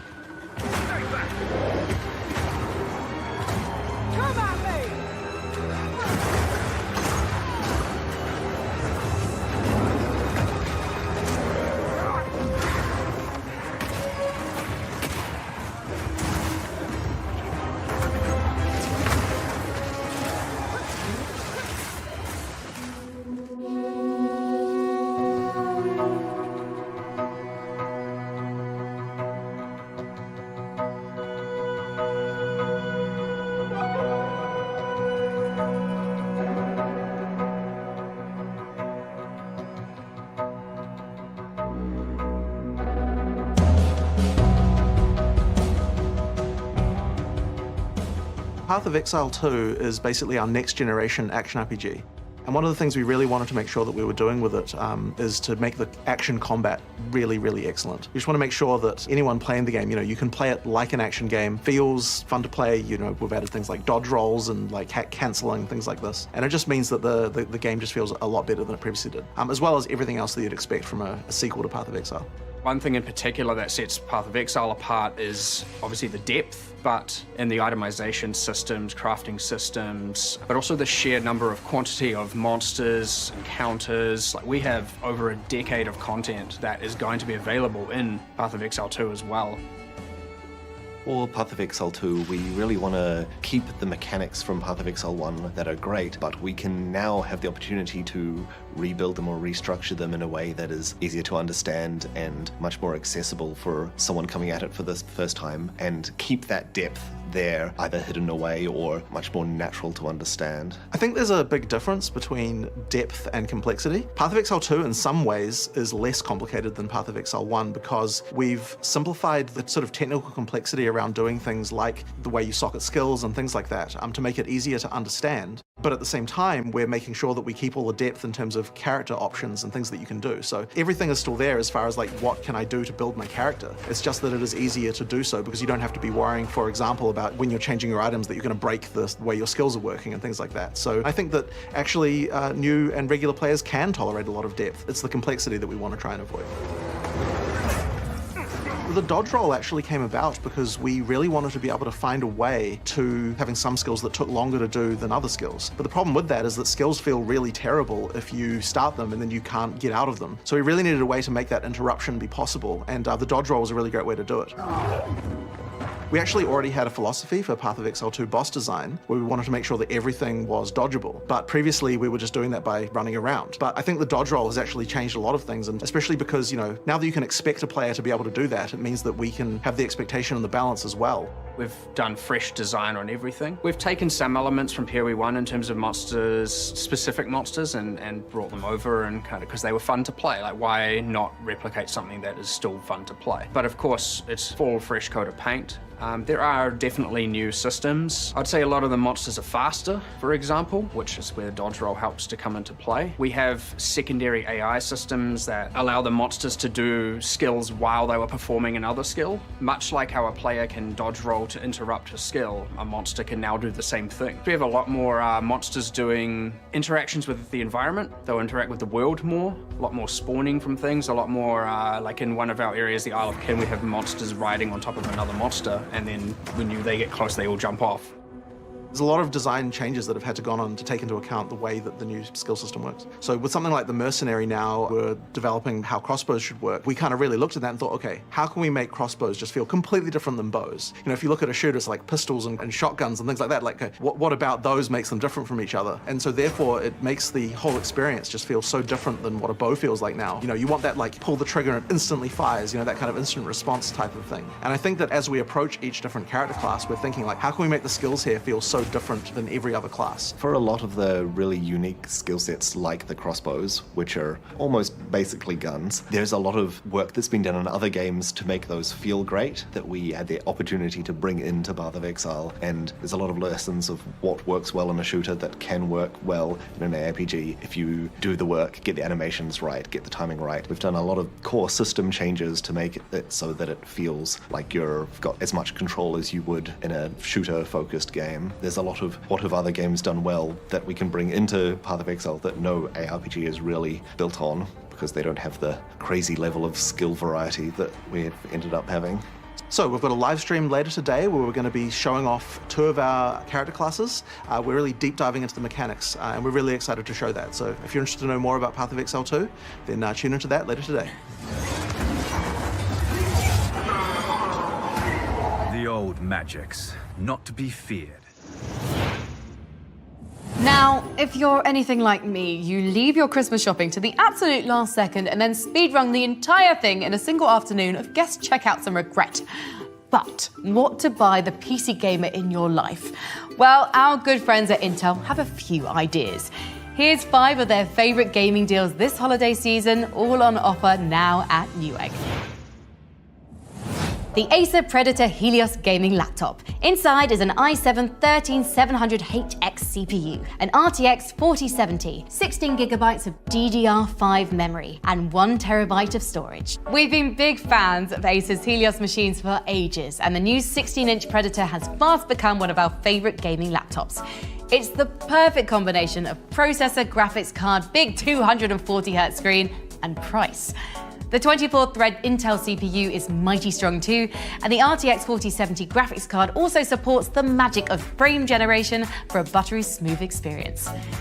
This is the Gigabyte Aorus 15 gaming laptop, running on an i7-13700H CPU. RTX 4070 graphics, 16GB of DDR5 RAM, a 1TB Gen 4 SSD, and a 15.6-inch 165Hz QHD display. If your needs are a little lighter, this only slightly smaller 15-inch Aorus is a great option. You still get a 20-thread Intel CPU with the same RTX 4070 GPU inside it and a high refresh rate QHD screen. It still packs a serious punch, and if you want serious frame rates from the latest games, either of these laptops has you covered. We've also got the MSI Katana 17 gaming laptop, an i7-13620H processor, RTX 4070 GPU, 32 gigs of DDR5 memory, and a 1TB SSD. If you're looking for a lot of screen real estate, MSI's 17-inch chonker will get the job done without costing a bomb. The 13th Gen Core i7 is a 16-thread chip. The machine still sports an RTX 4070 graphics card to handle all the newest releases, and you content creators are going to love the massive 32 gig of DDR5 memory this expansive laptop has to offer. Next, MSI's Aegis gaming rig, carrying the i7-13700F CPU, an RTX 4060 Ti, another spacious 32 gigs of DDR5 with 2TB of storage. So yeah, you remember that big black obelisk from the start of 2001: A Space Odyssey, right? MSI's Aegis R PC very much has that vibe, but also throws in a little RGB gaming flair. Inside this monolith, you'll find a beefy 24-thread Intel CPU and way more memory and storage than you'd usually find in a PC at this price. Finally, we have the 12th Gen Core and Arc bundle, an i7-12700K CPU and the Arc A770 with a $50 discount. But there ain't much that can top the feeling of building a gaming machine with your own 2 hands. And these Intel Silicon bundles will allow you to do that at a bargain price. For us, pairing a 12th Gen i7 with an ASRock Arc 770 is a real smart money play, because these older CPUs share a ton of DNA with the latest 14th Gen chips. And this graphics card has only got faster since launch. Damn, those are some powerful computers. Let's hope Santa thinks we'll all be nice this year, or at least he hasn't heard any of the things you've said in solo queue voice chat. Okay, our next game is a fun one. A blisteringly fast racer and a 1999 throwback you didn't know you needed. Racing into early access soon, this is Death Grip.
Now that's what I legally can't call pod racing. The whole reason we're here today is because yes, there are an incredible amount of video games, and we want to help you decide which ones are the most deserving of attention. But if you're watching and wondering, hey, why isn't The Elder Scrolls 6 one of the most wanted games? Well, let me explain. Our voting process for the most wanted list prioritizes games that are imminent and that we know lots of information about. The more confident we are in a game's release date, the more rewarded it is by our voting system. But still, there's a long list of high-profile games that have been in dark mode for years and years. While theoretically enormous, they're frustratingly absent from the public eye. So, just to give them at least a moment of acknowledgement, I'm going to see how many of these I can rattle through. Ready? The Elder Scrolls 6, Bioshock 4, which was announced 4 years ago, the eventual Cyberpunk 2077 sequel, The Witcher remake, Project 007 from the team that made Hitman that's probably going to be incredible, Dragon Age Dreadwolf. Come on, BioWare, let's see it. Death Stranding 2, Star Wars Eclipse, yes, the Tom Clancy Splinter Cell remake. Oh, and that untitled Fallout-like RPG from New Blood Interactive. Arma 4, that League of Legends fighting game that looks really good, a Wonder Woman game, the new Indiana Jones game from the folks that made Wolfenstein, Good and Evil 2, which has been in development for something like 15 years, the reboot of the Skate series, and Crisis 4. Crisis 4. Oh, while I catch my breath, let's see a couple of games that actually have gameplay footage.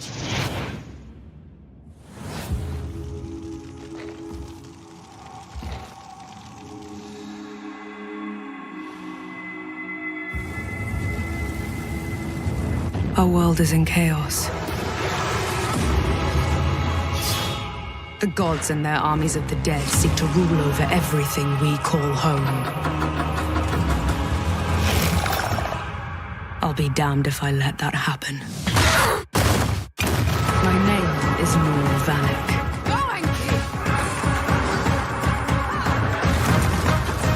Survivor.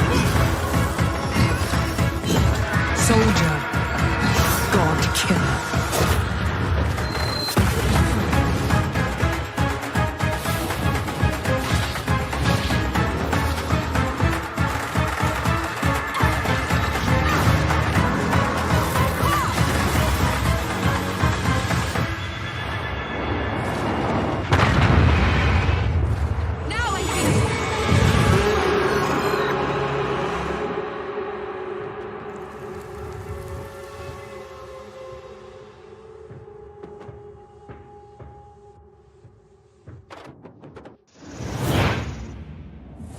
Time for a word from our good friends at Mad Mushroom. Mad Mushroom is a publishing company that is going to be a little different from other publishing companies. Mad Mushroom gives us the opportunity to enter the games industry while at the same time elevating and amplifying the message of hundreds of indie developers. You are literally working hand in hand with influencers to figure out how to make your game as enjoyable as possible, not just to play, but also from a content viewing perspective. If you're a developer and you're interested in us publishing your game, you can go to madmushroom.gg. Check it out. We're very passionate and we're very excited about what we're doing here.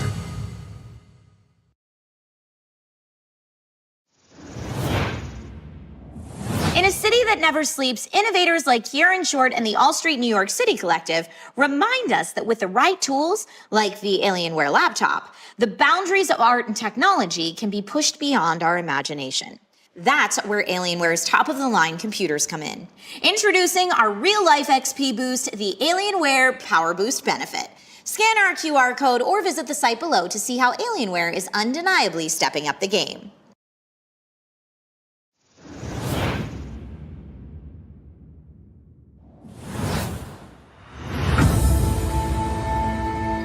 In Islands of Insight, you awaken on a floating island as a seeker. Your goal is to explore a serene fantasy realm of ancient wonders and natural beauty, solve its mysterious puzzles, and unveil the secrets of the islands. We designed the world to be brimming with thousands of handcrafted puzzles, each of them carefully placed throughout the landscape. You might start off solving logic puzzles and then decide to search for hidden objects or go find some perspective or memory puzzles to take on. Designed by some of the best minds in puzzle design, our puzzles vary in difficulty and are thoughtfully crafted to be relaxing, challenging, and satisfying to solve for newcomers and seasoned puzzle fans. There is no linear path in Islands of Insight. You choose where to go, which puzzles to solve, and in what order, all at your own pace. You can solve puzzle quests to unlock new areas in the campaign, or explore the main island, an expansive open world where most of the puzzles and secrets are found. Wander around the sublime landscapes on foot, or glide above them. Our shared world allows for seamless interactions and collaboration between players. You can interact with others for a bit of guidance, or you can play entirely on your own. This is your adventure. In today's fast-paced world, we hope Islands of Insight delivers a sublime escape for players looking to unwind. If you want to discover more, play our demo today on our Steam page.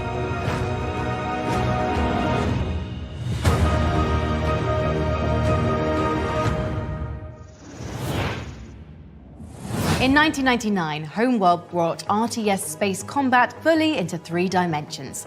Now, 20 years after Homeworld 2, it's a very different world for real-time strategy, and an excellent time for a comeback.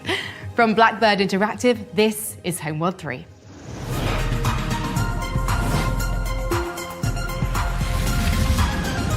Number 8, Homeworld 3. First batch of bombers rolling off the line. Looking good.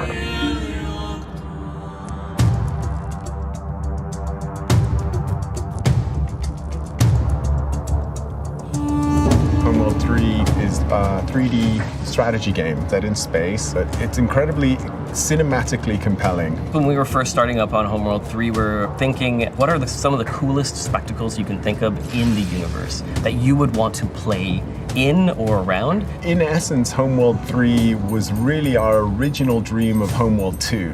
The problem was, in the late 90s, early 2000s, the vision for Homeworld 3 was utterly impossible to make. Massive coronal sun ejections, massive battles in asteroid fields. Massive environments with these giant megaliths, like gigantic Death Star-sized things that would create an interesting landscape for the player to move their units through. We had to wait 20 years before we could do that. So anyone who's interested in strategy or strategy-like games, we want to immerse basically anyone who loves science fiction.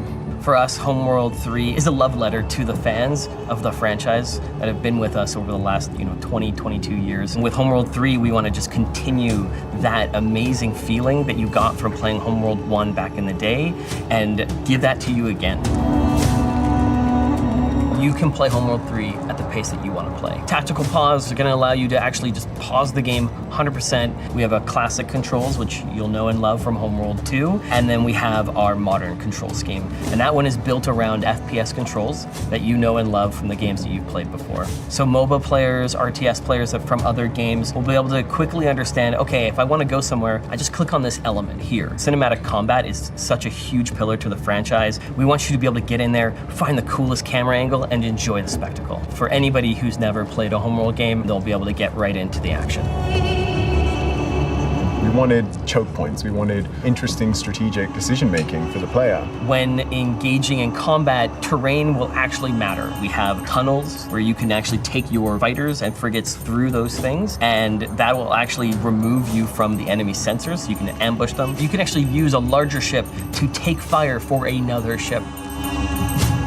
So in Homeworld 3, we focused a lot on what wasn't already available for us within Unreal. We wanted to figure out the more distinct views that the game would have that separate Homeworld from any other game, which was mostly the skybox and the lighting to give that feel of being in space. When you go into a nebula, the ship understands how much coverage it has from that, which will affect the concept of fog of war in the game. We knew that we wanted persistent damage on the ships, and so then we focused on what that system would be like. You'll see the history of your battles as you go through the whole campaign. Please wishlist and pre-order the game.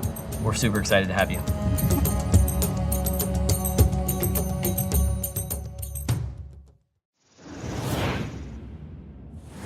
A myth, a tale of a long-forgotten saint. For there was once an empty potential about to be birthed into existence. But the potential was greeted by short-sightedness. Although nigh honestly covetous, nor completely barren, it swallowed up everything that was given.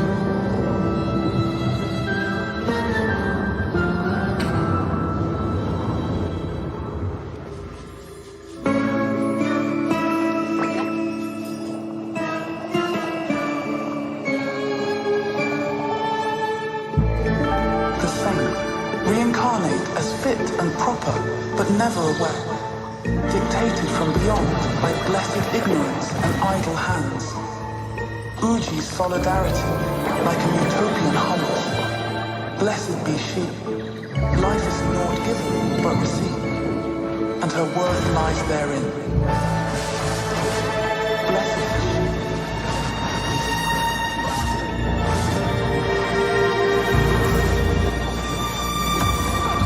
Blessed be she.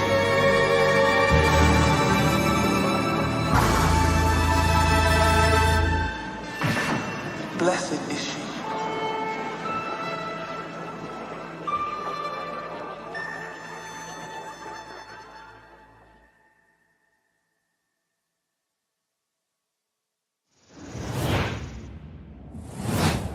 Perhaps you've heard of an obscure little indie game called Stardew Valley?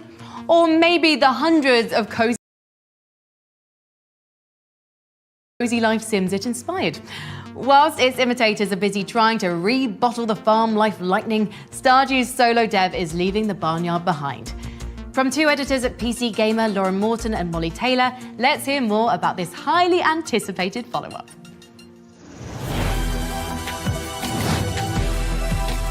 Number 7, Haunted Chocolatier.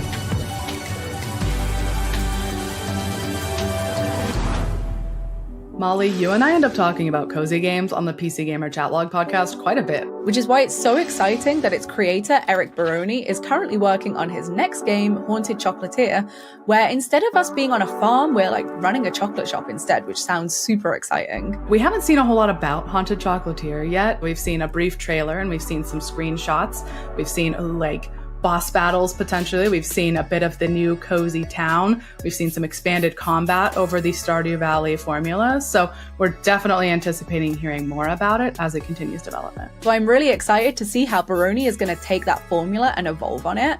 And I have a pretty good feeling that Haunted Chocolatier is going to be setting the standards for cozy games for years to come.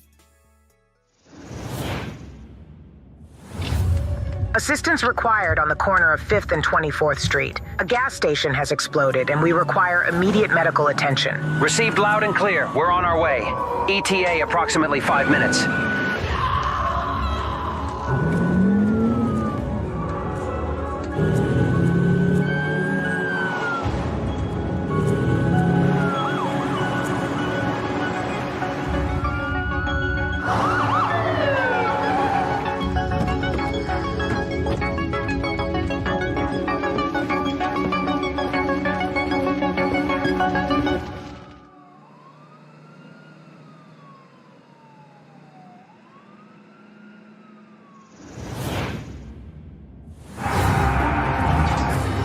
The crusade is about to overwhelm us.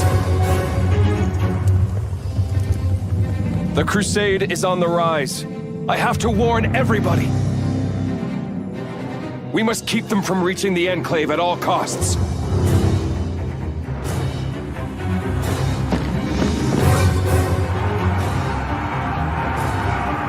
Lorelei, it's been an honor fighting by your side. Likewise, my friend. But we'll make it out of here. That's a promise.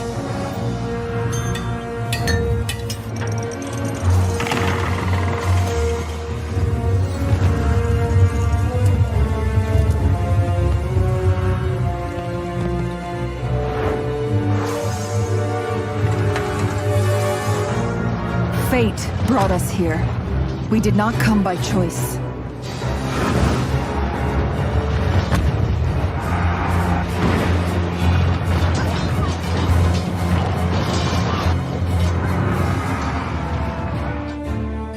The silence that devoured my home. Please, guiding star, send me a sign. Queen Lorelei of Erengard, they call me Murnau. The bird will guide you to my side when the time comes. The crusade brings you a better future. Soon, there shall only be silence. The void will devour everything unless we stop the crusade.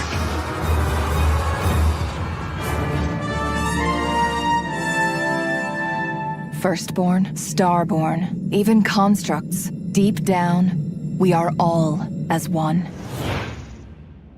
A vibrant blend of 4X management and card-based RTS battles, Songs of Silence releases in spring 2024. Next up on the Most Wanted Highway, a game that knows nothing beats a road trip. Just you, your car, the open road, and the interdimensional horrors bubbling forth from reality's cosmic wounds.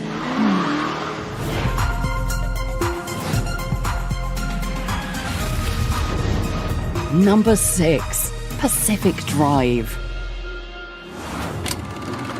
The Olympic Peninsula, the crown jewel of the Pacific Northwest. Its unmatched views and quiet solitude offer everything you need in the most beautiful place on Earth. There is no cause for alarm. Take shelter in the closest pocket of stability in your area, and please refrain from thoughts or memories of home. The chain of events were in plain sight. Strange accidents leading to the government's claim of eminent domain and subsequent seizure of the peninsula.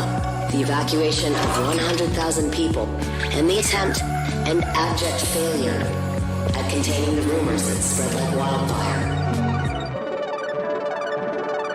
10. It was hours before Arda came to extract us. 9. Some zone secrets are best left secret. 8. 7. I don't even look up at the sky anymore. 6. Was she a myth, martyr, or monster? 5. Nothing had more potential than limb technology. 4. And look what it did to the Olympic Peninsula. 3. 2. 1. I have the distinct honor to introduce to you the American people. A new scientific frontier with a raw power, the potential is limitless. On this day, we welcome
I just love that we're seeing smaller studios take a swing at Souls-like gameplay.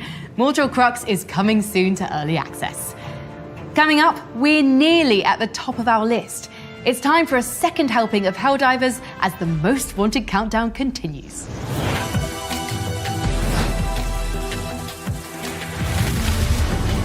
Number 5, Helldivers 2.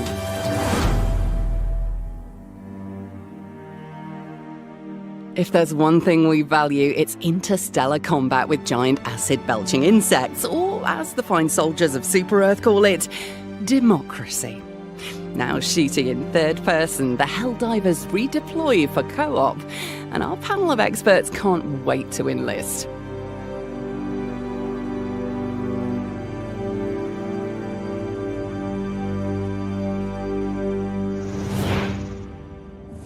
Helldivers 2 arrives on PC for some co-op Starship trooping on February 8, 2024. Now, we turn to the unholy rebirth of a 2009 strategy cult classic. When Hell's throne sits empty, its greatest devils march to war in this stylishly sinister game of ungodly grand strategy. Here's the latest trailer for Solium Infernum. Set in the bureaucratic nightmare of hell, Solium Infernum is a political strategy game like no other. The Prince of Darkness has vanished, and to ascend to the Dark Throne as ruler of hell, you must prove to the infernal conclave that you are the most powerful archfiend of all. Equip powerful relics and cast rituals that can turn the tide of battle. Command legions, summon colossal titans, bribe minions, and attempt to outbid your fellow archfiends in the bazaar, Hell's blind auction house. You'd best learn the rules of Hell fast, and how to exploit them, archfiend. For it is malice and malevolence that win favor in Hell. Insult and extort your enemies, goading them into open warfare. Or worse, humiliation. Scheme in your sleep with asynchronous multiplayer, investing just a moment each day in games that can last for weeks. There are no loyalties here in the Abyss, and betrayal is the name of the game. Solium Infernum isn't called a friendship destruction simulator for nothing. Better to rule in hell than serve in heaven.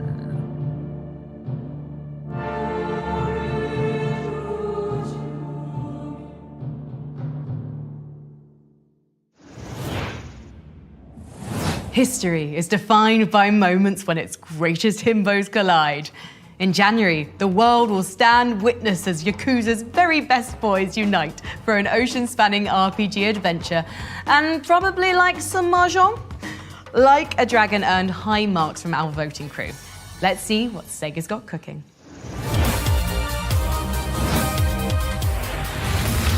Number 4, Like a Dragon, Infinite Wealth.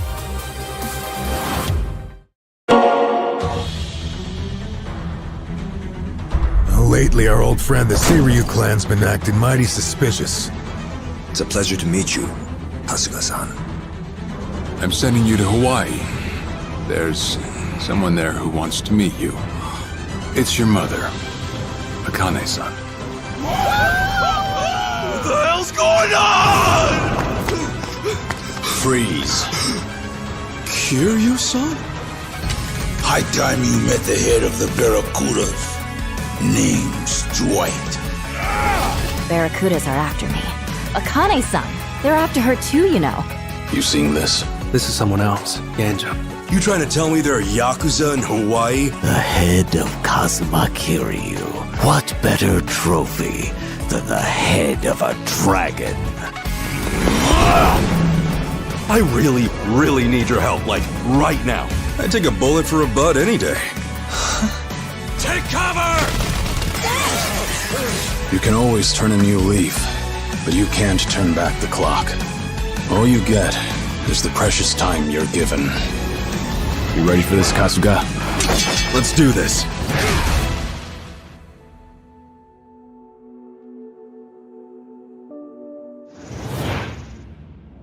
You haven't missed your chance at our gaming PC giveaway. Follow the QR code on screen now and complete our viewership survey.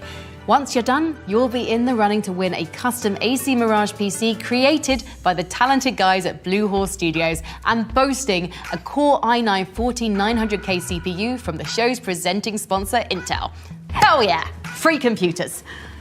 We're just a few games away from the #1 game in our countdown and from showing you some exclusive gameplay footage I think you're going to like. But first, here's another game from our wishlist, Crown Wars: The Black Prince.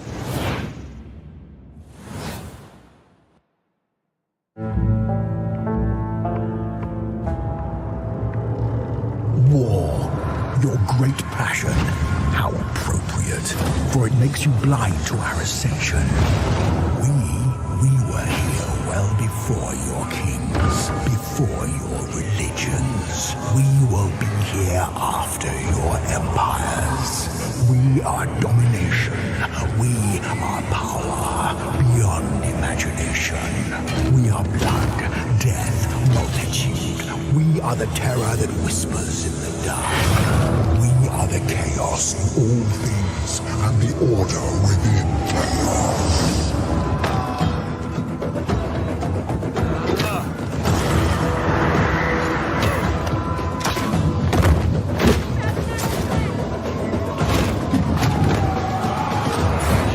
Be many things, but we have hope. Manage your forces for medieval tactics in Crown Wars: The Black Prince, coming March 2024. Sometimes PC gaming gives us games that empower us to make games.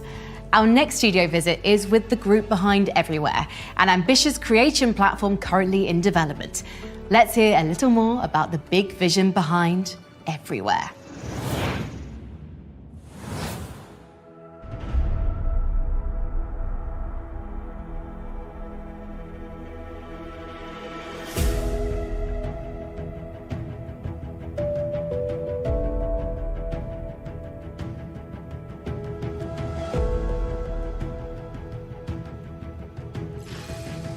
Hey, my name's Adam Whiting, Assistant Game Director here at Build Rocket Boy, and I'm working on Everywhere.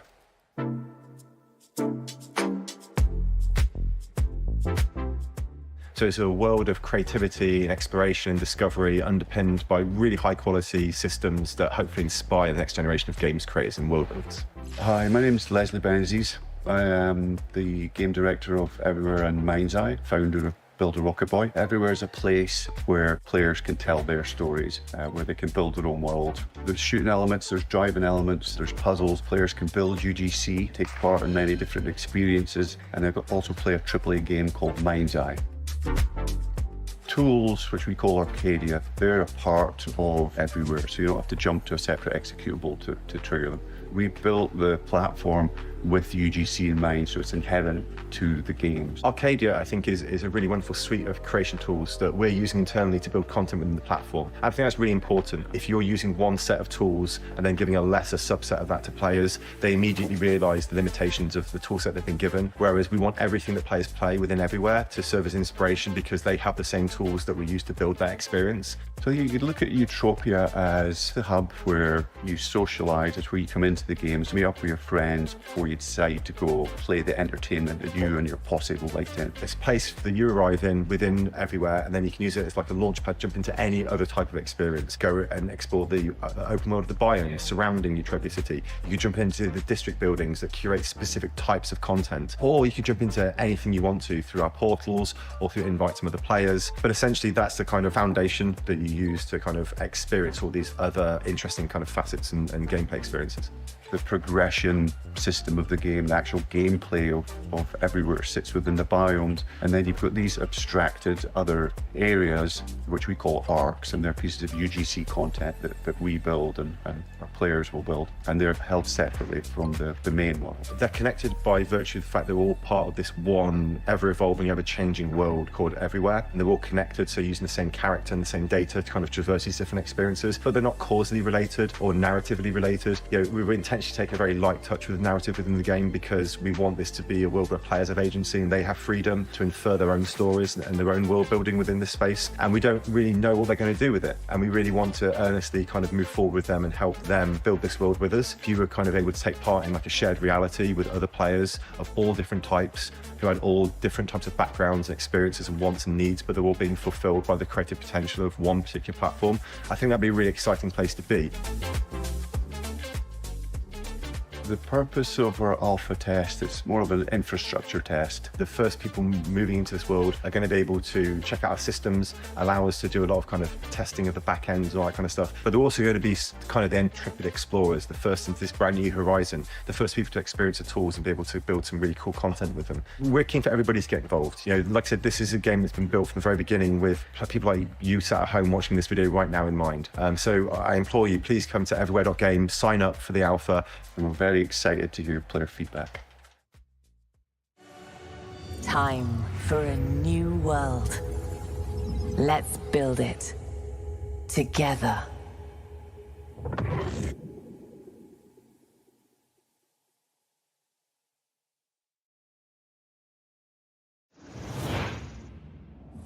We're closing in on number 1, but first, the follow-up to a roguelike with fittingly mythical acclaim.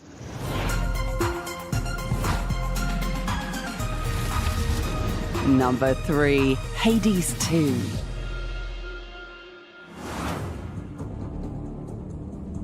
After 3 years, and who knows how many deaths, we still can't get enough Hades.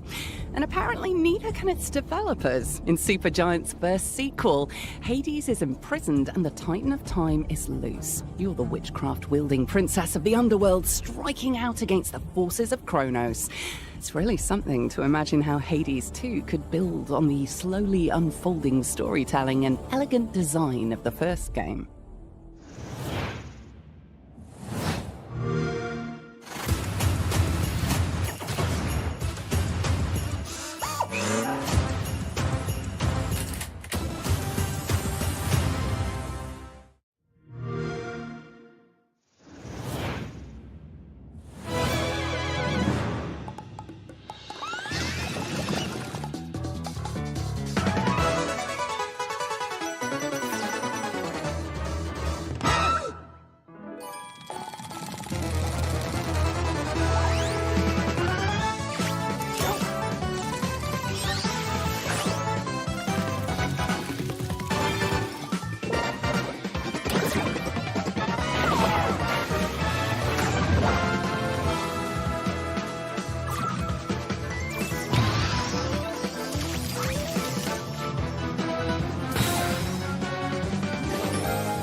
You know, we don't think of the PC as the birthplace of platformers, but we continue to see outstanding 2D and 3D platformers release each year. Nice. Okay, Elden Ringers. However many boss kills you've got under your belt, the greatest test for every tarnished is, well, it's Millennia. The second greatest test is patience. And by God, FromSoft, haven't we been tested enough? Torrent needs his exercise. As we scratch at the locked door of the lands between for details, let's hear from some of our voters about what they're expecting from this expansion. Number 2, Elden Ring, Shadow of the Erd Tree. I'm extremely excited about the Elden Ring DLC, Shadow of the Erd Tree. Personally, I'm hoping that they will introduce a new vast area to explore that gives you that same magical feeling as exploring Limgrave for the first time. Just something new and exciting around every corner, pretty much. In terms of boss fights, I'm hoping there will be bosses that are even harder than the base game. If we go back to previous From Software games, typically we've seen that the best and the hardest bosses are in the DLCs. Some examples would be Medir, Gale, Orphan of Cos, Sister Fried, Manus, I would definitely say. It would be thrilling to see if they could come up with a boss that's even more difficult than Melania. Story-wise, I think we'll get a greater understanding into Melania's brother Mikola, which has been very much hinted and talked about in the main game. All in all, they can't release this DLC soon enough. One final RPG featured in our show today is the return of a true cult classic. We saw this studio right at the beginning of the show with horror game Still Wakes the Deep, but they're also working on the second coming of Vampire the Masquerade Bloodlines 2.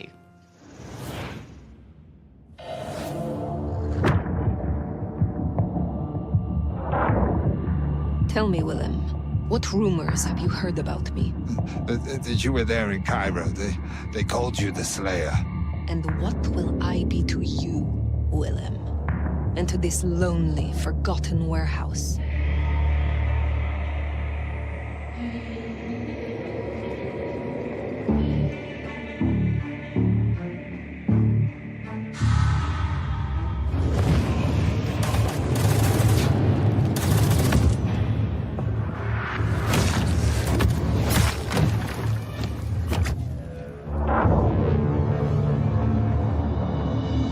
Exactly what he said you'd be. I guess that makes it easier. Makes what easier? What happens next?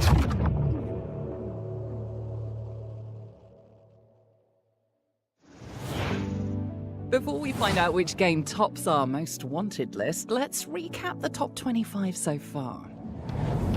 Still Wakes the Deep, Sword of the Sea, Holston, Persona 3 Reload, Harold Halibut, Star Wars Outlaws, Skate Story, Menace, Avowed, Dragon's Dogma 2, Frostpunk 2, Gloomwood, Grand Theft Auto 6, Tekken 8, Hollow Knight Silk Song, Marathon, Path of Exile 2, Homeworld 3, Haunted Chocolatier, Pacific Drive, Helldivers 2, Like a Dragon, Infinite Wealth, Hades 2, Elden Ring, Shadow of the Erd Tree. We've ranked 24 of our 25 most wanted games, each capturing a different piece of our fascinations. We've had meditative sword surfing, demonic skateboarding, eldritch road tripping, whether it's the three-dimensional space strategy of Homeworld 3 or the ever-expanding universe of build crafting in Path of Exile 2, the most wanted represents the games we can't help but hunger for. But for our panel of experts, one game more than any other had a clear hold on our hopes. This game received the highest voting total from our panel of critics, developers, and content creators. It's the long-awaited return of a series that found wonder in jammed firearms and crackling Geiger counters, striking a balance between lethal tension and dystopic beauty that's never quite been matched.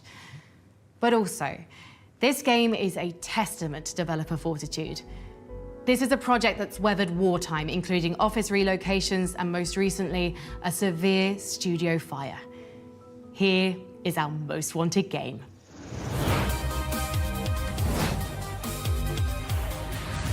Number 1, Stalker 2, Heart of Cornoble. Hello everyone, I'm Yevgen, the CEO of GC Game World and the game director of Stalker 2, Heart of Chernobyl. Recording this video feels almost surreal as I accept the award for the most anticipated PC game. Being here proves that several elements much larger than myself aligned for this moment to happen.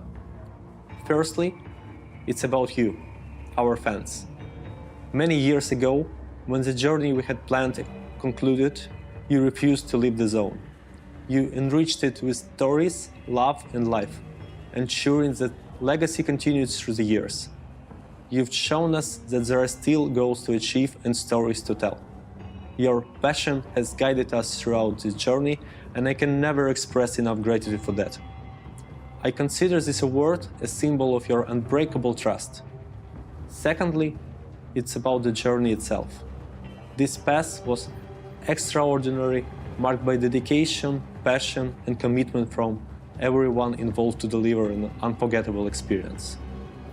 I feel blessed to lead a team like this, and I dedicate this award to those talented individuals.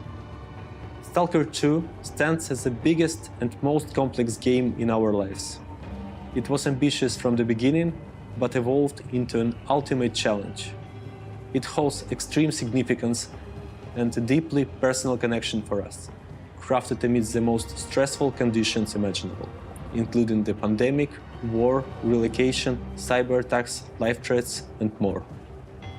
Additionally, it's about the legacy. Stalker began as a PC franchise and has always been loyal to the PC community. Receiving this award at the PC Gaming Show feels like a confirmation that we will remain true to our vision and roots. This holds extra significance for me. I understand that discussing somber topics during a gaming show might not be ideal, but I'll take this opportunity to address the situation in my homeland. The war still goes on in Ukraine. Those currently fighting on the front lines, including GC employees, are real heroes. Not all of them were trained for this, they simply couldn't turn away. Stalker 2 was important for us even before the war, but now it stands as a national product, aiming to convey Ukraine's unbreakable spirit to the world. Today, we celebrate our victory here, while simultaneously striving for our homeland's ultimate triumph in the future. I am overwhelmed with the joy to recognize that Stalker 2 entered the final phase of development. Fellow Stalkers will soon reunite in the zone once again. Thank you all for this award. I assure you it holds far more meaning than I can express in a foreign language. Now I want to show you the story trailer we have prepared for this occasion. Please enjoy.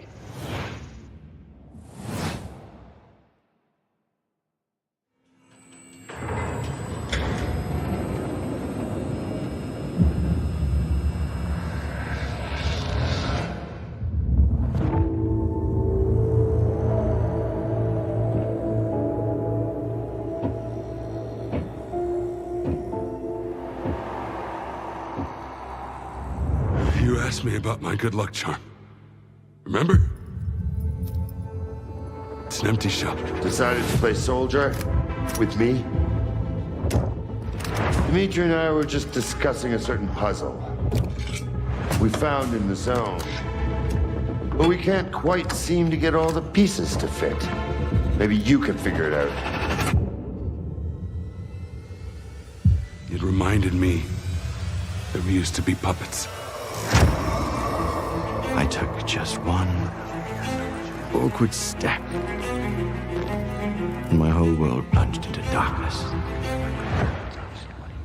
I'm sorry, Strider.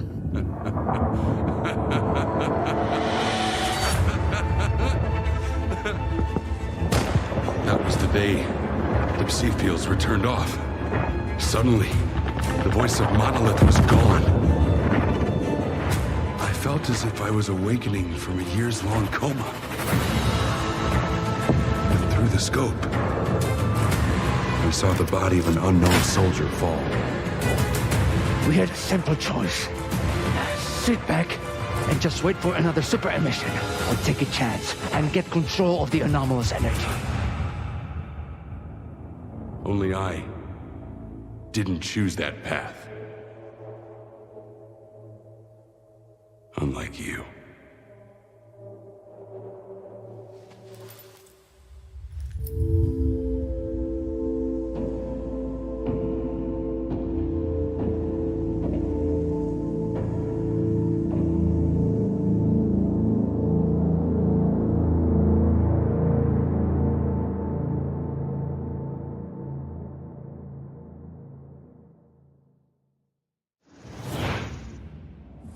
Thank you for joining us in counting down the PC gaming show Most Wanted. And thanks as well to our sponsors at Intel for helping us put on this broadcast.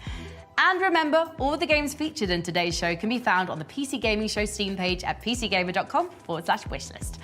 The Most Wanted list will continue in 2024. The overflowing bounty of PC gaming does not quit, and neither will our judges. But before then, we'll see you back here in June 2024 when the PC Gaming Show returns. If I can find my way out of this bunker. They've locked me in and I think they're about to turn the lights out. Thank you again for watching.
All right, let's go get the